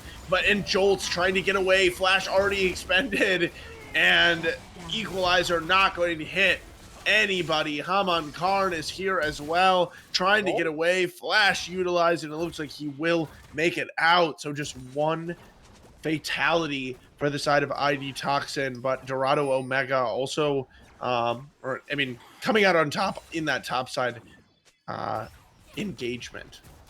Yeah. Well, when you look at it from a it was a 1-for-1. If you think that that Cross top map, lane yeah. play was the answer for that bot side play that your mom OP was able to get, but again, like they actually invested heavily into that top play. Banger was forced to burn his flash cyclone. Bennett again using flash ulti up there, and the fact that they only got one kill for that means they lost farm on the other side of the map. True. Your mom OP was almost able to take that tier 2 down bot, Yeah. which is alone with 600 gold. So Yeah. next time someone's down there and able to take that turret, that's going to mean a little bit more gold difference for Right. this side of Toxin. I will say that kill helps Bennett definitely a little bit on the side lane, helps him to finish that stride breaker, and just trying to slowly build towards what I think is a force of nature, so that he's not getting one shot by Jolts in the side lane. Yeah, I mean that definitely makes sense against this Rumble. And you also got the Cinder, of course, to think about as well. And as Matchy's going to be in trouble here, going to use the cleanse and the flash. Is this mid lane turret going to fall? Banger trying to look for something, but he's going to end up hooked up by Chill Will Kills. He's going to use the ultimate, as we're going to see the equalizer coming through as well. Banger going to be really, really low, but not going to go down just yet. Going to be able to jump over to the Wolf Camp. Really, really low. Haman Karn does not have the smite available to finish it off. W not quite in range. And Banger will be able to walk it up for now. They're not going to make the mistake of over chasing like they did before. And meanwhile, Bennett is in the top lane, able to fell the top lane inner turret and pick up that 600 gold. Feeling juicy. At least is something they're able to trade back. But here to your mom's OP, going to get his back canceled. What's he doing there? And it's gonna be a kill, probably for this Heimerdinger, just trying to pick up as much farm as he can before that is the case. And Goatee will pick up the last hit there. Second kill of the game for Heimer. Yeah, reading the reset there, dies for it. They're not really going to be able to get that turret either down bot. So overall, a great play for Omega, because Bennett brings the gold back to even. Yeah, and not only that, Bennett, he wasn't able to get a lot of solo kills where Jolts lived off low HP a few times, but he's able to take the tier 1 and tier 2 by himself. So he has gotten a lot of gold injection there. It's definitely feeling himself a little bit more in this matchup that he actually opted in for. So we'll see how that one goes. Slowly though, I think the difference between the two comps is that if the side of Omega is able to set up for one of these dragons, I think it is really hard for the other side to really face check because of, again, kind of the lack of frontline. The Thresh doesn't have the locket, going for a little bit more damagey support items with even Shroud. Yeah. And Haman Karn, he is going tank, but with how much damage there is on the other side, I don't think he's going to get blown up. Yeah. Maybe they just Oh, and go we're for gonna an see engagement. the No. Rift Herald summon. Here comes the Equalizer, Hoshiumi using the stopwatch, but right on there. But Haman Karn gonna be the first victim, it looks like, in this fight. And now the Equalizer, or I mean, the Cataclysm has multiple members into place. Your Mom's OP, and Chill Will kills the next to fall. The Rift Herald gonna dive onto the mid lane turret, and Bennett will finish it off. It looks like this Rift Herald possibly could dive again, but instead, Omega gonna back off, make sure that the soul point is not an option here for ID Toxin. And all of a sudden, it's a 2K gold lead almost here for Dorado Omega. They're turning this game around. Yeah. And the fact that I think the engage, if I didn't see wrong, was onto Hoshi, where when you blow your important cooldowns on not the backliners but the frontline of Omega, then that poke verse is just going to basically one-shot you. Or the Heimerdinger is just going to be able to utilize all of his cooldowns to slowly burn you down in this team fight. And like everybody from Omega who actually like is a damage source was basically full HP for throughout that whole fight. And Hoshi was able to delay his death greatly with that Zonya's purchase that he went for first item. So Toxin just needs to be a little bit careful, but Jolts, it looks like he's going to go for this 1v1. oh my. Easy here for the Rumble. Just was sitting in the bush, you know, getting his heat up to the point that he wanted it at. Once he was all preheated, just toasted up the Donger and the turrets. But we'll see what ID Toxin can actually get off of that pick, because Baron is not going to be an option at the moment for them. No Dragon actually available, and doesn't look like Epichampion can actually stand up here to Bennett's push in the bot lane either. So, you know, it's a nice isolated bit of gold for the Rumble, but outside of that, not going to be hugely impactful. Yeah. I just wonder how they're just going to eventually answer the scare in the side lane, because they're not running TP other than the one on Epi. So if they're gonna just have Epi mash this, like that Garen, when he does have flash, if he flashes on top of Epi, not sure if there's a lot that he can do. So like he has to be really careful with how he's using that scatter of the week, because once that's on cooldown, you're basically a free kill for this Garen, especially with the Force of Nature now completed. You're not going to be able Goaty to going to be either caught out butt. in the mid lane here by Haman Karn. Awesome. Does have the flash, though, to get away, and now your Mom's OP going to be really, really low. Matt G trying to get the last hit, but Hoshiumi instead going to come through for the murdering. And Haman Karn now going to be the victim of the re-engage. Bennett trying to find Chill Will kills, who will be able to find himself some safety, but that is about all they will get, as Omega wants to turn back onto the Baron. And just like last game, when they get ahead, Omega knows how to turn on the gas. They want to increase their gold lead right now, but at least this Rumble wants to have something to say about it. Equalizer is available. He's not even able to drop it. Yeah. Unfortunate.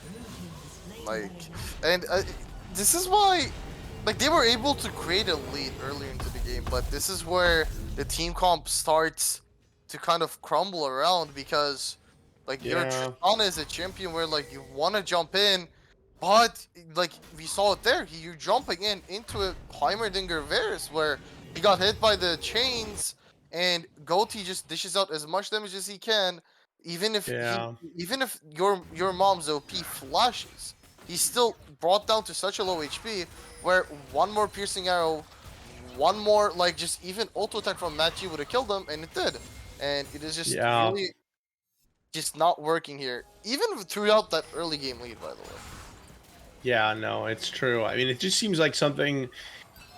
Oh, as Showwell kills, gonna grab that hook. I mean, it seems like they have a lot of good elements of sort of a pick comp from ID Toxin, but you know, like you said, Tristana just kind of countered by the enemy team comp as far as her participation jumping in. Maybe something like a Jinx or something else that would have been able to provide some, you know, long range answer to that, but instead ID banned that one away themselves. But I mean, either way, here we are, 24 minutes in, 5K gold lead for Dorado Gaming. Omega, the favorites in this series, already up 1-0. They've got that Baron buff. They're pushing down the turrets to expand their gold lead, and we will see what, if anything, ID Toxin can do to come back into this game. Like I said, they do have, some of those pick composition tools with the Sejuani, with the Syndra and the Rumble, able to control some of the space, but they're going to have to use it more and more precisely as they fall further and further behind. Yeah, and the issue here is that they need the Syndra to be able to burst someone where, okay, we find someone with the Glacial Prison, we have to be able to one-shot it with when IP is able to use the Unleash power. If there's not enough damage from that, then you're just in a really big problem, because if you're not able to pick people off, you're not going to win an extended team fight against this Heimerdinger Wukong team comp. Yeah, and I mean, it looks like for now, Banger is going to be soloing down the dragon. Meanwhile, the teleport comes through onto the top lane for Bennett, but the turret is still going to go down despite his investment of those resources. But meanwhile, in the bot lane, it's going to be answered by the inhibitor turret going down. Bennett trying to stop some recalls here, and Epic Champion will be stopped. Scatter the weekend and knock away Bennett for now, but the mission is accomplished pretty much no matter what, as Syndra now going to flash away. Eventually, it seems, will now, I guess, be able to get back to the base, but meanwhile, turret's going to be falling down. Equalizer comes through, and we'll see what Jolts can do onto this backline as Banger is going to get shut down, and now Hoshiumi going in might actually be the next victim in this fight, but instead he's going to be able to flash away, and we'll see what Epic Champion can get done here as Jolts is going to fall, but Epic Champion will trade Matt G back on the backline. Epic Champion ticking down, and Goaty's going to get it with the burn from that Leandries. And so at the end of the day, it is a 2-4-2 all across the board. But the ID Toxin members are going to be limping back into their fountain to heal up. I don't know why your mom's OP was maybe to buy. Meanwhile, though, Bennett shredding this top lane turret in the base, but he will be forced to back away. Yeah. And like the fact that Hoshi was able to live there on 1 HP was really sad. I would say lucky, because your mom's OP wasn't able to get the reset because of that. If he was maybe get the kill onto Hoshi, they could have maybe looked for more. Yeah. But like all your mom's OP needs to do is just like use your rocket jump as a safety. Like you cannot be using that as in like, oh, let me just flash and try to insect Goaty. No, that's not your job. You're an ADC. Sit back and auto attack. It's just when he's looking to be that aggressive, the enemy team is playing something that can really capitalize on that. So if he can sit back and you like just he is a 3-item ADC, especially with a Tristana that is up 50 CS. He's up 2,000 gold on Matt G right now. If he plays well, he can be that carry for his team. He just needs to be a little bit careful with his positioning in these fights. Has the flash for the next time, and the good news is that they were able to pick up the first 2 dragons, so it's going to take Omega like at least, let's say, 7 more minutes until they have this shot at an Infernal Soul. Another issue with that is they're going to have it with a 4 Infernal Dragon. Like, the issue is it's going to be even worse if they do have if they do get well, like they delay the game. It's true. But they would have to eventually. Yeah. Well, and with that poke, like you taught, like you were referencing earlier, to start out these fights, I mean, I just think with that Infernal is going to be, just that much stronger here. We are going to see the setup from Omega, as my client had a little bit of a moment, but here we are back again. Set up from Omega around this red side with the Baron spawning up into just about 30 seconds, and it seems like they are gearing up to hopefully take a team fight that would allow them to push deep into the enemy base should they succeed in, finding some of these kills that they want. Yeah, and or take the Baron, one of the two. Yeah. Bennett doesn't really have the TP available, so he's just staying with the team. And like there isn't a lot of like just opportunities for ID Toxin here. They are really scared to face check this, which any team should be against the Heimerdinger with a blighting jewel and like Leandries and death cap finished. He basically one-shots you, but he also one-shots the Baron as soon as you take your eyes off it for 1 second. So yeah. They will face check. Okay, and now we're going to see a fight off of it as well, and things are not going well for ID Toxin right off the bat. as just your mom's OP and Joel's going to be running for the hills after so much damage comes through on the side of Dorado Omega. It was fun for a while, but ID Toxin going to be felled in this team fight, and I believe they're going to be felled in this game number 2. They're going to wait for the minions to shepherd into the base. Goatee already got some up there in the top lane. And I mean, I guess these death timers are going to come through pretty soon here, but Dorado Omega, it looks like they're very content to continue pushing. I think that they might be happy to take a fight against ID Toxin in their own base potentially. At least they're going to take these inhibitors for now. Yeah. Like to be honest, they can just take these 3 inhibs, fall back, take the dragon, come back while True. still up, and it is still going to be the game. But yeah, it is just a safer way. No need to throw away any shutdowns.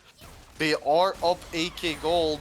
I doubt even if they lose a single fight, it would be that bad. But no, I think they have to lose multiple. Yeah, I mean, it'd be one thing if ID was like almost, if they had 3 dragons looking for the 4th and they were able to win the fight and get the soul or something like that, but they are not, in that position quite yet. So it's definitely looking tough.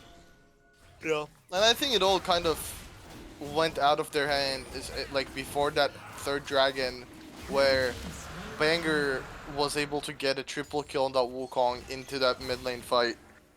Once that went through, once you lose your dragon stacking, the enemy team, like, the Heimerdinger pick just gives... Heimer might not be the best champion in the game, but one thing that this champion does really well is holding, zoning the enemy off, and getting objectives. Oh my, a lot of damage. Yeah. Unfortunately, it was onto the clone. Oh, I got baited by that. Oh my. Yeah, well, that's the point of it. It's a fun ability. It actually allows Wukong to go invisible. I don't know if you're... But no. It's going to be... Haman Karn finding the ult onto Banger in the backline. We're going to see Jolts finding probably the best equalizer overall of these team fights, but it doesn't matter because it's going to be Dorado Gaming Omega just slapping their opponents with their wallets. Minions as well coming into the base, smashing down onto that Nexus, and it's going to be a 2-0 lead for the Dogs in this series. Yeah, another just great showing from them in game 2. A little bit more shaky in the early game, I must say, but just really playing to the strengths of their team comp, just using their poke before the fight starts, and then Hoshi just pulling the trigger almost perfectly every single time, just getting onto those backline threats and just not letting your mom's OP and EP champion be able to play the game. Like early game looked kind of possible for ID Toxin to win the game. Jolts did a much better job in like just receiving the ganks, surviving them, and then even putting some pressure back onto Omega. But small mistakes here and there, especially like I think one of them was like your mom's OP trying to like get his team to leave him the last hit and then dying for no reason. Yeah.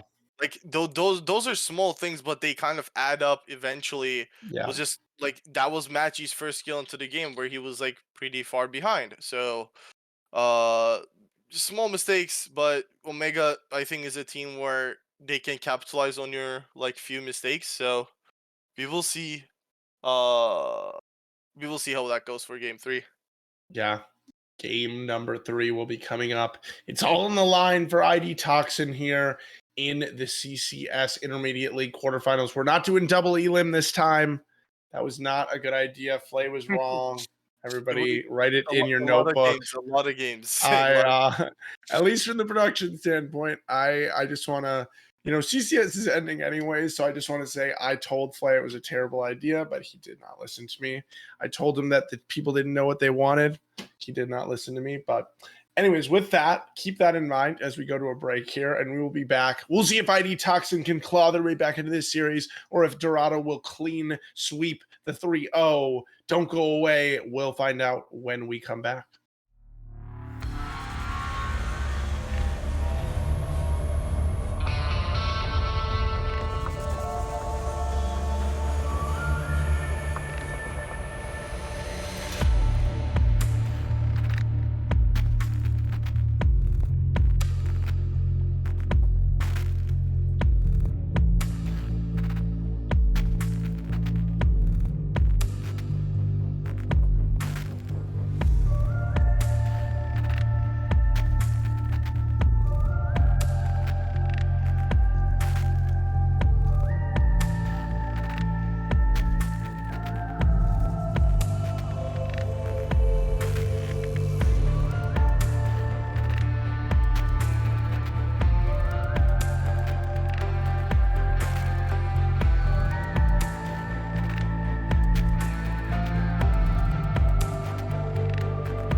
Hello, CCS fans, and we are back for the started draft here in Game 3 of ID Toxin against Dorado Omega.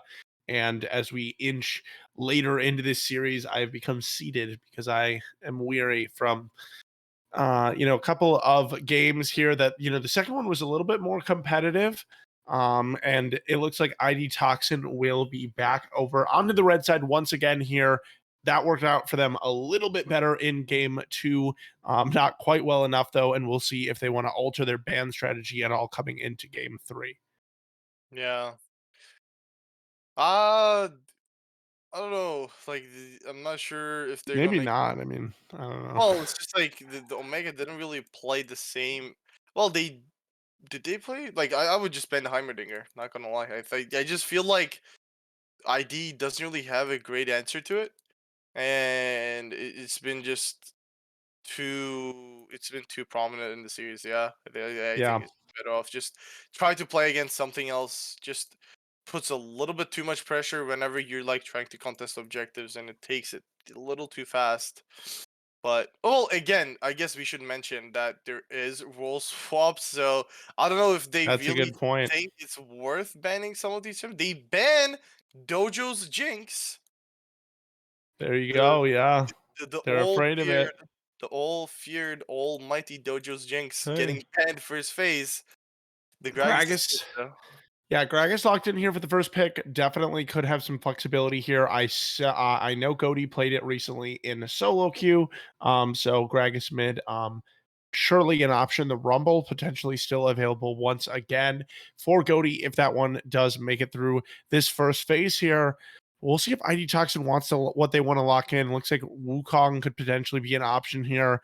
Potentially a bot laner as well. Xayah was banned away in game 2, left open this time in favor of the Jarsana being banned. So we'll see if that could potentially be the pickup of ID Toxin or if they want to go in a different direction here. Yeah. We see that they take away the Wukong at least. It's been. I don't think it was like a huge game changer, at least for the early game last game, but I think it is a good tool to Oh, have. The rat? They're pulling out the rat, the game that will okay. decide their fate. They're Oh.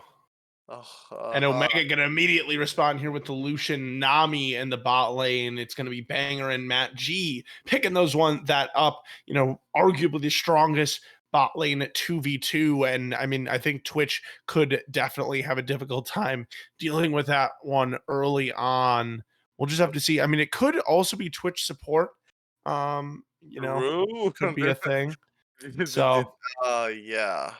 okay, Oh, but Pike, we're I don't going all out. know. We're going all out in this game 3. They- Yeah. with their playoff hopes, On with the their season on line. the line, Yeah. they're putting their backs against Twitch and Okay. Pike in bot lane. It's the full Hillisang moment here from Chill Will Kills, locking in the Pike. And as we get into the next phase of bans, it looks like ID Toxin potentially going to be banning away some junglers here. I'm going to take away Jarvan and then some top laners, starting with the Mordekaiser from Omega. Yeah. I wonder like where they're really looking to send the Scruggs because it can basically go to 3 lanes. Like in top, jungle, and mid, we've been seeing it a decent amount in almost every single role. They can basically opt into anything. I'm assuming ID Toxin is just thinking that it's going to be one of the soul lanes since Hoshi's in the jungle. I guess they're more scared of a little bit more supportive champions. I want to see like Hoshi Kha'Zix. Not gonna lie, at this point, why not? But like the Galio, some sort of safety, some sort of at least good CC, reliable CC in the mid lane from ID Toxin. I wonder if Omega is just gonna maybe look for an AD mid laner. Is normally what people look for when they're playing against Galio. Yeah, that is normally the case. I mean, like I said, Gragas could also be the mid laner already, but wouldn't necessarily be a great matchup into the Galio. But Galio pairing up well with the Wukong for that Wombo combo engage. But Garen feeling pretty good, I guess, for Bennett in the last one. That one's going to be locked in again, possibly in anticipation of another possible Rumble pick here. on R5 for ID Toxin. We'll see what Omega wants to pick up here for potentially the jungle or mid lane, and it will be Talon. So we still aren't exactly sure, I guess. I feel like Talon jungle has been most popular recently, but could flex into the mid lane certainly too. And for the top lane here, we'll see what the last pick is for ID. Yeah. Oh, the Kled? Mm. Oh, Yon? All right. Okay. That's understandable. It is Jolt's picking, I guess, uncommon top laners. Like Yon more common than the others, but the Rumble, the Action, the Yon. Let's see. Game 1, he got stomped. Game 2, he did well but still lost. Maybe game 3 is the where he breaks off his like this losing streak and just like pops off on the Yon. Definitely a lane where he can make a great impact. I'm just not sure if if Bennett is going to allow it, because Bennett is a guy who I think whose most played champion is Yon actually.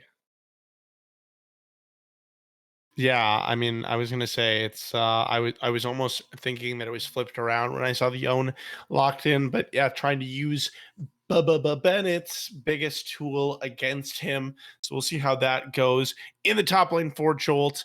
I mean, the first game went really poorly, and the second game went okay. So maybe the next game will go even better and gradual improvement over time. But as we go into this into the client draft, I'm most interested to see what we're going to find out as far as where the Talon and the Gragas are going. I feel like I'm still I mean, I guess based on like you were saying, Sultan, it makes sense to pick AD into Galio. So I guess for that reason, it would make sense for Talon to go into I the would mid lane, and I guess that would be confirmed unless we see a trade coming through. also say like I don't think Hoshi, at least being a support main, just True. like they are for Big fun doing. Talon player. Like he is playing jungle, so at that point he can basically do anything. But like Yeah. I would assume he doesn't want to like troll too hard to a point where Yes. like he's just playing an AD assassin for no reason. Plus, like Gragas AP champion into Wukong, much a little bit better matchup than trying to play an AD versus a Wukong where he is going to have a lot of armor from his passive. Instead, putting that Talon against that Galio where he's gonna have some kill pressure for himself, especially after 6, like with the burns as well. He might just put a lot of like kill threat onto that Galio, Yeah. especially Galio being like more of a answer to mostly mages to like kind Right. of like to have that MR shield really make its do his magic. But we're gonna see it in a few minutes. I'm kind of up in the air as into like which draft I would rather have. I'll probably have Omega because it's just easier to play around. Like champions like Twitch, Pike, like Yon Top kind of requires a little bit more to like know how to play around those things. And from what I've seen from Omega, they've been really consistent with like, especially after like the first 15 minutes, they start team fighting really well. And I don't think they've lost like a single team fight in this series yet, like a good big team fight. So we're gonna see it. But Yeah. I'll put my money on Omega even if they're like off rolling. Yeah, I mean, I think that the strengths that I can see from the team comp of ID Toxin are really oriented around, their team fight ability with this Twitch, Galio, and the Wukong, all really impactful ultimates. But what we saw in game 1 was a struggle from ID Toxin to even get to that point where those team fights were even possible. So, we'll see what happens here in game number 3. The ID Toxin, their lives here in the CCS Intermediate League on the line. Who's going to take the win? We'll find out when we come back. Stay with us.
are back for the potentially last game of this CCS quarterfinal series between ID Toxin and Dorado Gaming Omega, and hopefully the second time, well, here is ID Toxin, hoping the second time's the charm here for this invade. Banger is going to be caught out potentially in this bush, but there's not really any, oh, I was going to say there's not really any hard CC, but of course the pike hook is going to be flashed away from by Banger there.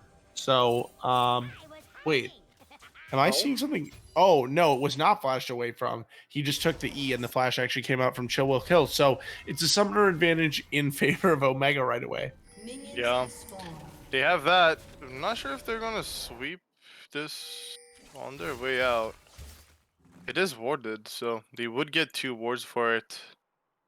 They're just sitting on vision. I think they're gonna just try to play for this red, but it is all on vision, so I don't think there's going to be many plays made out of it.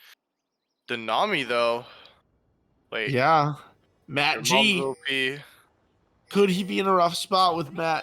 Your mom's OP here would be a 1v2 though, but Banger and Matt G potentially looking to do something about this, but Banger is able to use that E once again to dash over the wall. Your mom's OP immediately going to get exhausted and ignited up. He's going to go really low. Banger as well. The ignite goes down in the first blood. Will come down onto the Lucian. Matt G in trouble, and it's Your Mom's OP picking up the second one. A rough start for the role swapped bot lane of Dorado Omega.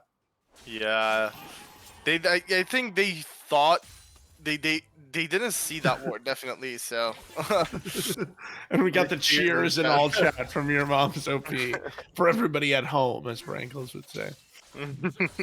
Yeah, but really good start for Toxin. Possibly the best start they could have asked for this game. Already up 1,000 gold this early into the game, and yeah, the Twitch is probably going to. He's probably going to get like another longsword and daggers. So, good for him. Good start for the side of ID Toxin again. One of the kills went to Haman Karn, so he's also going to be feeling a little bit better for in this jungle matchup. He did lose his red, and he was able to take the enemy red though. So he's getting out jungled by Hoshi. Well, I shouldn't be too mean because who knows what's going to happen here, but as it stands, Hoshiumi is going to have a nice, rotation there to take the red buff. Knowing where the Wukong has been, it's not the end of the world for Wukong, but will be nice. Hoshi's still having his red buff sitting back there. And yeah, I mean, I guess we can see kind of some of the strength of this Lucian Nami duo as we were looking at the bot wave, just because they are, even after dying, able to zone off of the wave there. But Bennett going to get some assistance here from Hoshiumi. Jolt's looking like he's in a rough spot, and Goaty was waiting even there as well. And that's going to be a dead Yone here, who does for the first time in the series have a teleport to make it back to lane when he comes back alive. Yeah. Good Gragas mechanics from Hoshi there. True. Landing the E flash when Joltz was probably not expecting, because his E initially was in a different in a different direction than where Joltz was running towards. I am gonna say, much love to Hoshiumi, but I am a silver ass player and I can hit Gragas E flash pretty easily. Hey, well, you land those E flashes against silver players. Yeah, that's fair. That's fair. But I just mean the mechanic in and of itself. It's not the hardest thing to do. But he got the job done. Of course, there's nothing he could have done better there for Hoshiumi, as Chill Will Kills is looking to assist this gang from Haman Karn into the bot lane. Hook is going to go wide, and now Your Mom's OP getting pretty low as Banger trying to turn this a 1v2 around. Will they be punished for it? The Pike got to have his cooldown sometime soon, but they're going to be able to get back under the turret for Matt G and Banger. Hook going to go wide once again for the Pike. And unfortunately, the investment for Haman Karn gonna be for naught there. No kills coming through, and now Hoshiumi has arrived. Gonna land the body slam onto Chill Will Kills, who's gonna go low. Double bubble from Matt G. Goaty coming through as well to pick up the second kill, and Your Mom's OP will be the only one left alive there. Is Matt G, bro. That double bubble, maybe he should be role swap, third role for Matt G. Yeah, and the most important part here was that like both these players did not burn their flash in that level 1 play. So they were able to use it here where I think Haman Karn and your mom's OP was like, just caught overextended in that play, which gave Hoshi the time to like just rotate down towards their lane and eventually get that gank off. Good roam down by Goldie as well, picks up a kill for himself, and power of Talon, he just like he has the push in mid lane. Galio not really able to like just contest him in that wave, especially with the ghost. Speaking So of Galio, potentially being caught out there, but just going to be able to walk away. Did have Haman Karn in the area. Yeah, and so far it looks like when we take a look at the gold here, it is just a 300 gold lead for the side of Dorado Gaming Omega. Most of that gold lead, it looks like probably sitting on, I don't even know. It looks like the mid lane and the jungle for the most part. yeah, especially just off the first few ganks. If I'm assuming Hoshi maybe wanting the treasure hunter rune might have helped him with that gold difference in the Yeah, early game. true. I mean, We'll and he's see. sitting still ahead in CS actually after that early invade into the red buff was successful. Yeah. And like we see there's going to be a lot of roams I think from this bot lane towards this mid because Pike and Twitch can't go off invis, so every time they're True. off the map, off the lane, the side of Omega really needs to be careful with how far they're extending in these solo lanes. Especially once Pike Oof. finishes the boots. Oh, that the power of Yeah. Lucian Nami. Yeah, the power of Lucian Nami, very, very strong. Nami hits that E button, and Lucian can really do no wrong. But I mean, your mom's OP definitely not sitting very far behind, especially due to those kills or the kill picked up at level 1. So the Twitch, you know, sitting in an okay position, but as it stands in this lane phase, always going to be punished. That's also, though, to be fair, not really what you pick Twitch for. So Yeah. I think especially he's just looking to survive this laning phase with the least amount of issues. Flash forward from there. He's going to pick up that kill. But Matt G on the other side going to be traded by Chill Will Kills. Now Haman Karn is here, and the ultimate has come through from Galio. Oh. Banger going to go down, but now it's a 1v1 in between Goaty and Galio. Chill Will Kills arriving for the assist, does not quite have that level 6, but he is going to be able to stun up the Talon. Chill Will Kills going to be the one picking up the kill credit, and now more action onto the top side as Jolt's trying to use that ultimate to get away. Hoshi, going to drop his own ult with a flash, saved by the Yone, and it will get him to safety. So some nice moves there from Jolt's, able to avoid what looked like certain death. Yeah, he was able to survive that. So that bot lane play in general, is that just like what 3-4-2? I think, if I didn't see that one wrong. So Yeah, good plays. None of the kills really going on your mom's OP, which is sad. But yeah. again, you're still able to pick up some Oh. kills. Oh, good bubble. My goodness, Chill Will Kills taking so much damage off the back of that missed hook by Banger. Matchy really be hitting those bubbles though. We need to be careful here. Oh? All right, well, it looks like possibly we could see Haman Karn coming through for the dive. So Banger and Matchy, like you said, they need to be careful. What can they do at this point? Ultimate coming through right away, and Matchy's going to be the first one to fall. Both kills coming through. Chill Will Kills. He's hit level 6 by now and is able to use the death from below or whatever, close enough to take that kill. And so, not only will one kill go for your mom's OP, but also getting that extra gold from the Pike passive on the second one as well. So now looking at the gold for this bot lane, about a 600 gold lead for the Twitch, and then over a 1k gold lead for Chill Will Kills on the Pike. So things starting to accelerate for ID Toxin. Yeah, it is death from below though. Like you were right about that one. But really great dive. Nobody died. I was a little scared because as soon as they committed to that dive, Matt G and Banger hit level 6 at the same time. So the tidal wave was tidal wave came out. I was kind of like not sure if they were able to execute it with that, but they were able to. And if I don't know if Jolt's so forced to burn the good Nice casket, nice cast there by Hoshiumi, but I'm not sure what else they'll be able to do. As Haman Karn is up top if the 2v2 is a possibility. It looks like also we're actually seeing the Epic Champion going over as well. Down in the bot lane we saw the culling being used, but now Bennett opting into this 1v1 is what he thinks it is, but that is not actually the case. However, he will be able to get away, and Hoshiumi is there for some potential backup. We're back to a moment of peace here, it looks like, except for in the mid lane where they're still trading. Yeah. I mean, actually not looking too bad for the Galio, though, all things considered. Yeah, especially with the aftershock, it definitely helps him a little bit in these like short trades.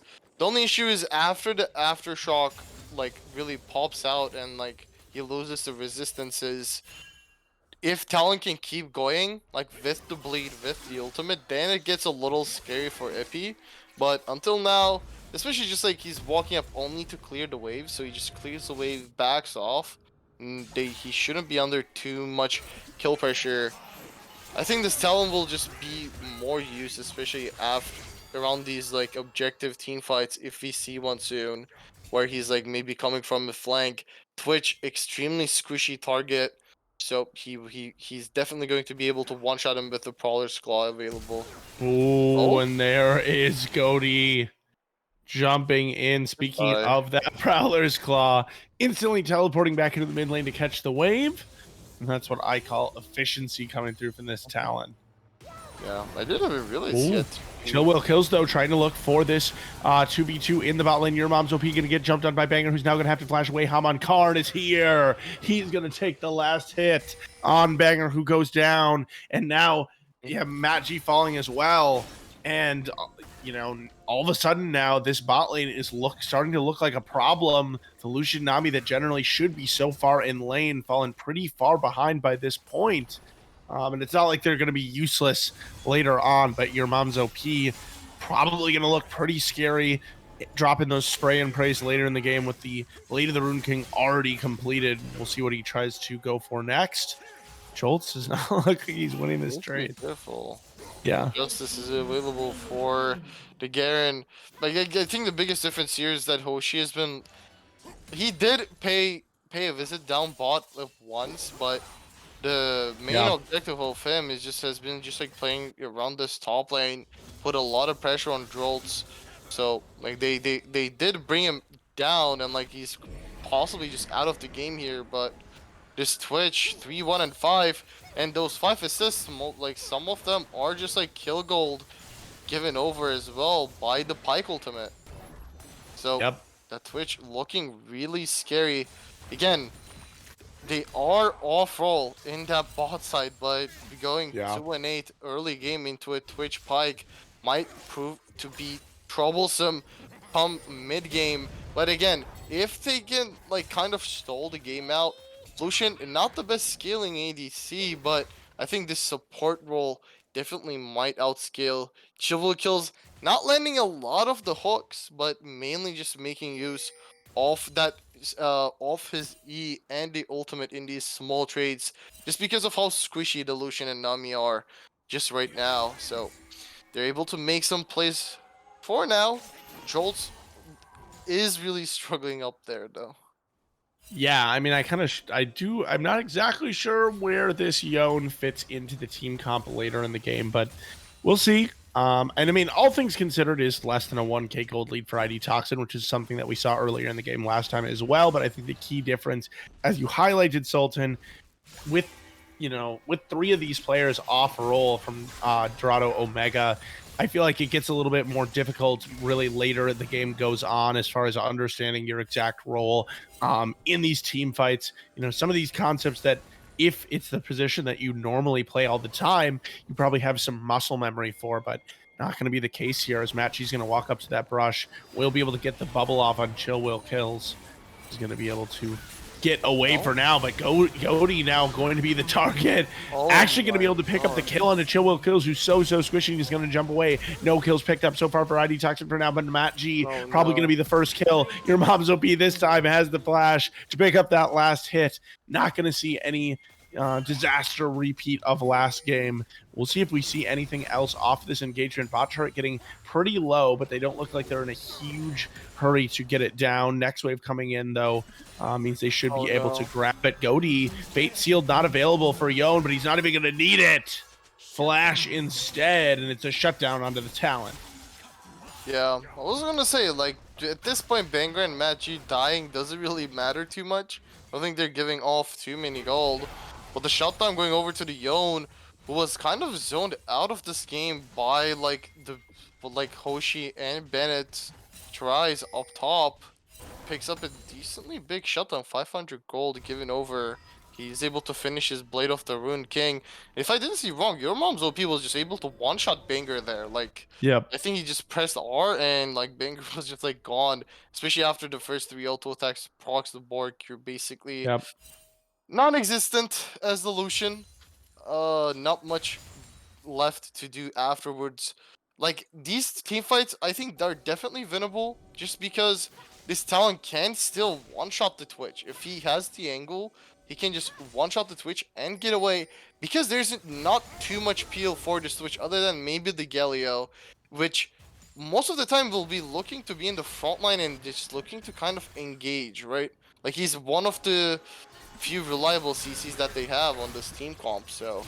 Jolts is in a rough position here as Cody is over on the side. Bait Sealed will be able to get him to safety for now, but now more members of the team have arrived, but the cast is going to knock in Jolts. Chill Will Kills also not in a good spot. One kill is going to be traded back onto Cody here, but Amon Karn not in a good position as Bennett will use the Demacian Justice to secure the last hit on the kill. And... okay, now they're going to go for the Rift Herald, it looks like, for Dorado Omega. Picking up an objective on the back end is Banger maybe in a rough spot here, going to drop the Calling onto Your Mom's OP, but it doesn't have enough damage to take him down 2 levels up right now for the Twitch. We'll back off onto the wave, and it'll be back to the fountain for Lucian. Yeah. A little bit of misplay, I think, over up top. It was a good play from Goaty. I think he used Prowler Squaw to dodge away from the Pike ultimate, and then he was able to, like, dodge away from that, don't give the Pike the reset. So, great play coming from Goaty.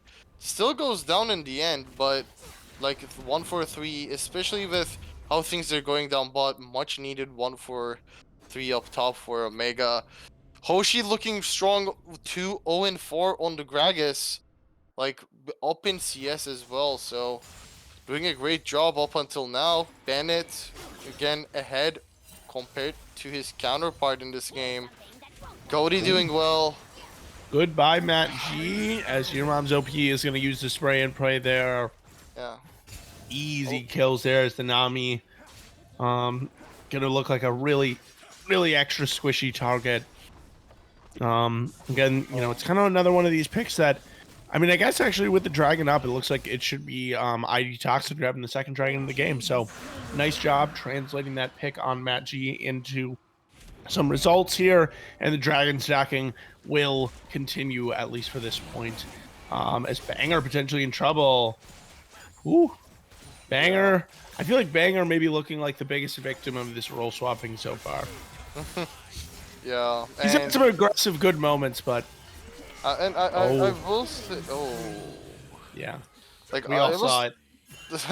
I was talking about, like, how good the top side of Omega is doing, and the downside to that is how bad Omega's bot side is doing this game, especially after that Lowell 1.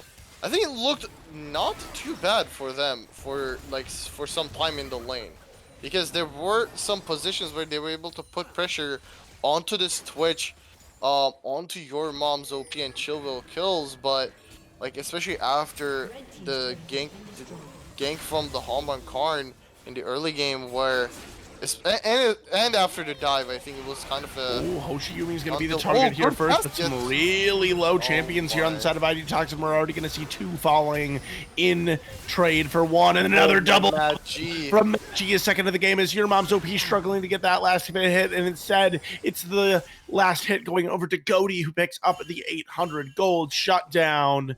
Jolts and Epic Champion still alive, but it doesn't seem like they're going to be able to get anything done here as Banger able to kite back. And Dorado Omega is going to take control of the gold lead as Bennett has arrived into the back line. Demasian Justice not quite available, so he will not be able to claim either of the kills, but it will send Jolts and the Epic Champion running for the hills. I'm gonna say Matt G is 1-6, but he's been landing some really good bubbles. That's why I was saying that I feel like, Like- Banger is maybe the biggest victim of the role swap so far, because I say that to try to be kind, because it's like, I say victim, I mean, they opted to role swap. But still, yeah, I mean, I feel like Matt G's had his moments. That's what I'm saying. Matt G, 3-roll wonder, boy wonder. That's what we always knew. Cheers, but Yeah. like, I think a huge props like going over to again, like I think Hoshi there, like even with his Yeah. dying breath, that casket took a lot of them really low HP. Plus, like he was able to just drop the enemy team, forced Haman Karn to like walk up towards the topside jungle, which like isolated the team fight away from him. So, good job. Again, this is what I was talking about. Where like ID to Oh, Your Mom's OP. Okay. He finds 2. Both of those bot laners going to be absolutely melted. Here's my one thing I'm just going to say about this, though, Sultan. I mean, obviously this Twitch is really fed, but until we can see him kill more than just this Lucian and Nami, I don't see ID can actually winning the whole game. As Hoshiyumi is going to be the next target, possibly in danger, but Goaty and Bennett are both here as well. Chill Will kills going to go down. Haman Karn possibly the next one, as Bennett's going to be in pursuit. And it's not looking good either way. Hoshiyumi on one side, Bennett on the other. And yeah, I mean, like I said, it's the 13 deaths for the bot lane of Dorado on the top side, looking a lot cleaner. And Jolts, I mean, it seems like the only thing he's used the fate sealed for this game is to escape. Yeah, and he gets away with his life. At least that's good news for the side of ID Toxin. But again, like you said, this Twitch, until he's able to kill off this Garen, Talon, or this Gragas, like, it doesn't really mean if you kill the bot lane that you already killed 13 times this game. Yeah, they're basically, like, yeah. I mean, obviously they're going to be impactful as far as the damage they can put out, but as far as how easy they are to kill, how squishy they are in comparison to really any of the other members, it's not even close. So. I think all it will take is just like one flash from either Goaty or Bennett on top of him, and he's just going to die on the other side. Like Bennett going for the Warden's Mail, they're probably going to go into Randy and Zoman. True. Or especially with Your Mom's OP building towards the IE, is going to block a decent amount of damage there. Yeah. Yeah. Smart itemization against that AD Twitch, but as the bear, yeah, we're gonna see another huge bubble. At Haman Karn is gonna be able to use the clone to get out at first, but now Banger are gonna flash forward, get the kill. It's gonna be traded back, but why not? As now Goaty gonna be able to leap again to safety. Hoshiyumi trying to look for something under Your Mom's OP. Doesn't have the cast anymore. Oh, and a nice stopwatch from Your Mom's OP for a moment. Gonna get exhausted up, but now he's not caught. Yeah, Galio ultimate on top of him. Meanwhile, though, there's people on all sides of this Twitch. A rat going to be squashed as Matt G able to get away from Epic Champion. Fate sealed onto Matt G, but now Yone's fate is sealed himself as Hoshiyumi just gonna bump that big belly into the Yone. He's gonna go down. Dragon's alive, but it looks like for now Dorado Omega content to go back to the base, spend some of the gold that they have, and heal up.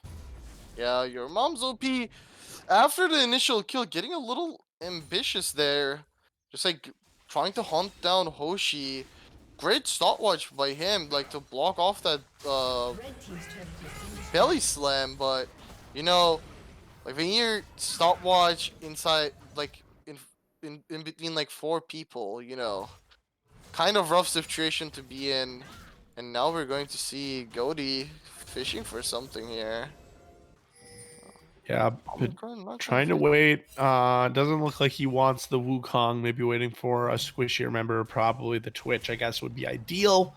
But instead, ID Toxin, they want to be smart here. They don't want to give away any unnecessary resources in exchange for that dragon, and they will give it away. It's just the first one of the game. Now we'll see if Goaty can take this 1v1 against Jolts, who does do a lot of damage there up front.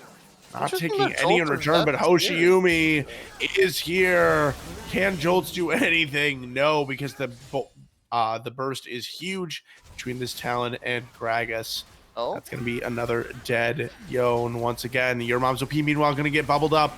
Culling coming through with lots of damage. Tidal Wave as well, and it's Banger okay. with some revenge here. Courtesy of the assist from Matt G. Chill Will Kills wants to find something off that, but he's going to go wide on the hook. Haman Karn going to flash so he can make it back onto the Lucian, but Lucian has a flash of his own. They're continuing to kite back, and even though Matt G's getting low, he's not going to fall down. Chill Will Kills does not find the execute, and everything else starts to fall apart. Under the turret for the kill on Haman Karn is not an issue for Bennett, just tanking it up big time on this Garen, and now they're going to push into the base. 5 members strong here from Dorado Gaming Omega. At least an inhibitor going to fall as Jolt's the only one able to defend at the moment. Yeah. Really great double bubbles, like really just great bubbles overall from Matt G throughout the game. All right. Okay. Execute coming through onto Big Banger, deal. but now Bennett I'm is going to okay with find the that. kill under the Your turret mom's on OP? Jolt's. Your mom's OP may be trying to think about some kind of flank here, but all by himself. It's a pretty scary proposition. And even though Omega isn't quite able to end the game yet, they're going to back off, going to heal up once again, and we can only imagine that there is limited time left on the clock here for the side of ID Toxin. Really interesting. Like, I think your mom's OP is like kind of looking to do a little bit too many hero plays where like he's looking for these flanks, which like a Twitch can do. Like, don't get me wrong. I think that's the bread and butter of like playing Twitch, where like you go in with and like pop out of nowhere and like one shot 5 people at the same time, especially when you're fed. Like I think your mom's OP has that damage, but against the Garen, against the Lucian Nami, against the Gragas, like any champion on the enemy team can basically one shot you if you're on vision without your team. Like, you need this Galio to be there to peel you. You need this Wukong to sometimes use the Cyclone to peel you while you're doing damage. So him kind of like sometimes going off on his own for these like extra kills, even after sometimes they win a team fight, is proving to be troublesome. I can also understand the fact that he's maybe like feeling the need to like Yeah. go do that 1v9, especially with how far Desperation, behind yeah. his like top and jungle is. But I think Yeah. just being calm and collective is most of the time just like the better option for most teams. But they might just get Oh, bombard. Hoshi! Huge play there with the body Bomba. slam into the cast. Big Bomba. And now for the rest of the fight, it's not looking good as Haman Khan tried to go into the backline to find that big cyclone, but it's not there. Even Banger, who went very low, is able to survive. And Dorado Omega, they're just looking to potentially run it up the mid here. They don't even need the Baron. As your mom's OP going to be taken down by Goaty, who's able even to jump. Oh my god. Chill Will Kills not able to take it down. It looks like a little bit of tilt potentially coming through as Hoshiumi's able to finish that one off. And now with the redemption coming through, it will. I cannot say it's going to be a redemption for Dorado Omega because they never fell behind. They don't even need to find redemption. They're going to find a win even on their alternate roles here, pushing it up onto the Nexus, and it will be a Dorado Omega taking the clean 3-0 here in the CCS Intermediate League quarterfinals.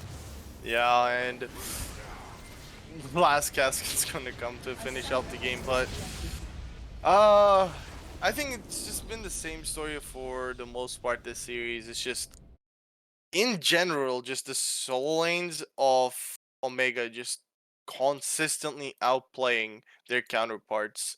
Like game one, the action pick definitely was not on point for Jolts, and then I'm trying to remember. I think it was Annie. Annie was also like not like too effective in that game against the Heimerdinger. Game 2, they did not specifically lose, but when it came to team fights, again, not much that was coming from the Syndra or the Rumble, especially in the mid to late game team fights. In game 3, I will say it's a little bit off because of how well Hoshi played on the Gragas, but still, like, Jolts on Yon, not able to do much. Epi tried his best to like kind of help his teammates. Didn't really lose the lane to a counter matchup, but he was still able to pull it, like, not int in the lane matchup, but it didn't really mean anything in the end. Your mom's OP tried his best, but you know, trying your best is just sometimes not enough. So Yeah, I mean, I was just taking a look here actually, Sultan, at the bracket, and I was speaking earlier about the potential of, the Dorado Civil War finals. That is actually not a possibility, because it looks like they would potentially be meeting tomorrow next week in the semifinals, because Dorado Iota is on the same side of the bracket. They are currently up 2-0 on top of Mint Tax Evasion. So yeah, I mean, that is potentially the matchup that we are going to see in the semifinals here, if all goes to plan for Dorado Iota. But with that being said, I think we are going to have an interview with one of the members of Dorado Omega here. I think we'll just take a quick break to make sure we're able to get them into the voice chat, and we will be back.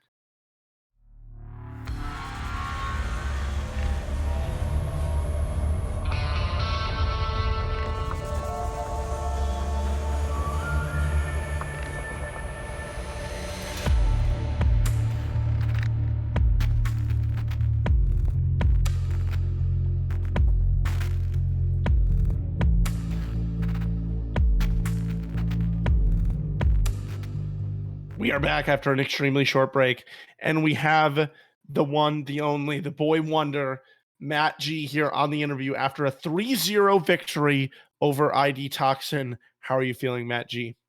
Hey, we're feeling pretty good. I mean, we knew going into it that this would be a pretty easy series because I think we're just better in all 5 roles than the interesting ID team. So yeah, we're feeling good about it. All right. Well, I just want to say, first of all, game 3, you did come through with the role swaps. There were some questionable moments. We can't cover that up, but also you did have some sick double bubbles. So, how did that feel? Did that have you questioning your identity as a mid slash AD player when you hit those double bubbles and you had that adrenaline coursing through your veins? So me, me and Dodgers, we duoed like 5 games playing volley together, and we decided that if we were up 2-0 in this series, we were gonna play a game 3. So we've had a little bit of practice, but like we only played like Lucian Navi and Jinx Thresh, I think. So like just standard stuff. But support's just an easy role, man. I swear. All right. Well, there we go. Yeah. Hopefully Hoshiyumi is listening in. I mean, he made jungle actually look like a pretty easy role, to be honest, in that in that game. We were trying to say who was having the best time with the role swap. I got to say Hoshi was pretty much killing it, early pathing, the mechanics and all of that. But anyways, Sultan, did you have anything you wanted to ask young Matt G here? what were you guys thinking in that level 1? Like, I really do think, because like I saw the play that you guys were thinking of, but it went a little unfortunate. We were planning because we saw them on Vision, so we were planning like just like mess around with them a bit when they started it, because they had started exactly at 1:30. They were late invading, but we weren't there. It was unfortunate that they knew that what's it called? The Twitch was sitting in stealth and Yeah, push that things. So. was a key part of it. Yeah. I mean, okay, so here's I want to this series obviously wasn't a massive challenge for you all. It was pretty quick, but moving forward here, we were just referencing before we dragged you in here how it looks like bar a miracle here for Mint Tax Evasion, you will be going against Dorado Gaming, the brother, sister, whatever you want to call it, team, Dorado Gaming, Iota in the semifinals. So how do you feel about that matchup? You said you're better in all 5 roles for ID. Is that something that you feel as well? Which of your teammates are worse, I guess, is what I'm trying to ask. For this series, I still think like when we're all moving as 5 as a team, like everyone's on their game. I don't think there's a single team in this league that can stop us. I have been asking to scrim this Iota team for a while, and Maybe we they've never been got dodging it. you for a reason. Well, we never got it. It's mainly asking Zool, so I can't really blame them. But Oh, fair enough. we've wanted to scrim them, or at least I've wanted to scrim them for a while. So I guess if the first time I get to play them is in semis, then I guess I'll just knock them out. It's fine. All right. Well, we got some fighting words for sure. Dorado Omega better than any team in the league other than the 2 teams that beat them. But Hey, that was first 2 weeks of the regular season. That don't count. That don't count. I'm just kidding. But anyways, all right. Well, we'll keep it short and sweet, just like you did the series. Thank you so much for Matt G for coming on for this interview. We really appreciate it. And we also want to give a huge shout out to Wookie on the production tonight, doing an awesome job for the stream. Thank you so much for being here. I've been Elsa the Queen alongside Sultan. Dorado Omega taking the 3-0 victory on top of ID Toxin. Moving on to the next round of semifinals. We will be back tomorrow for CCS Novice and on Friday for CCS Advanced. You know how it is. We'll see you again next week for semifinals of CCS Intermediate. Stay safe. See you next time.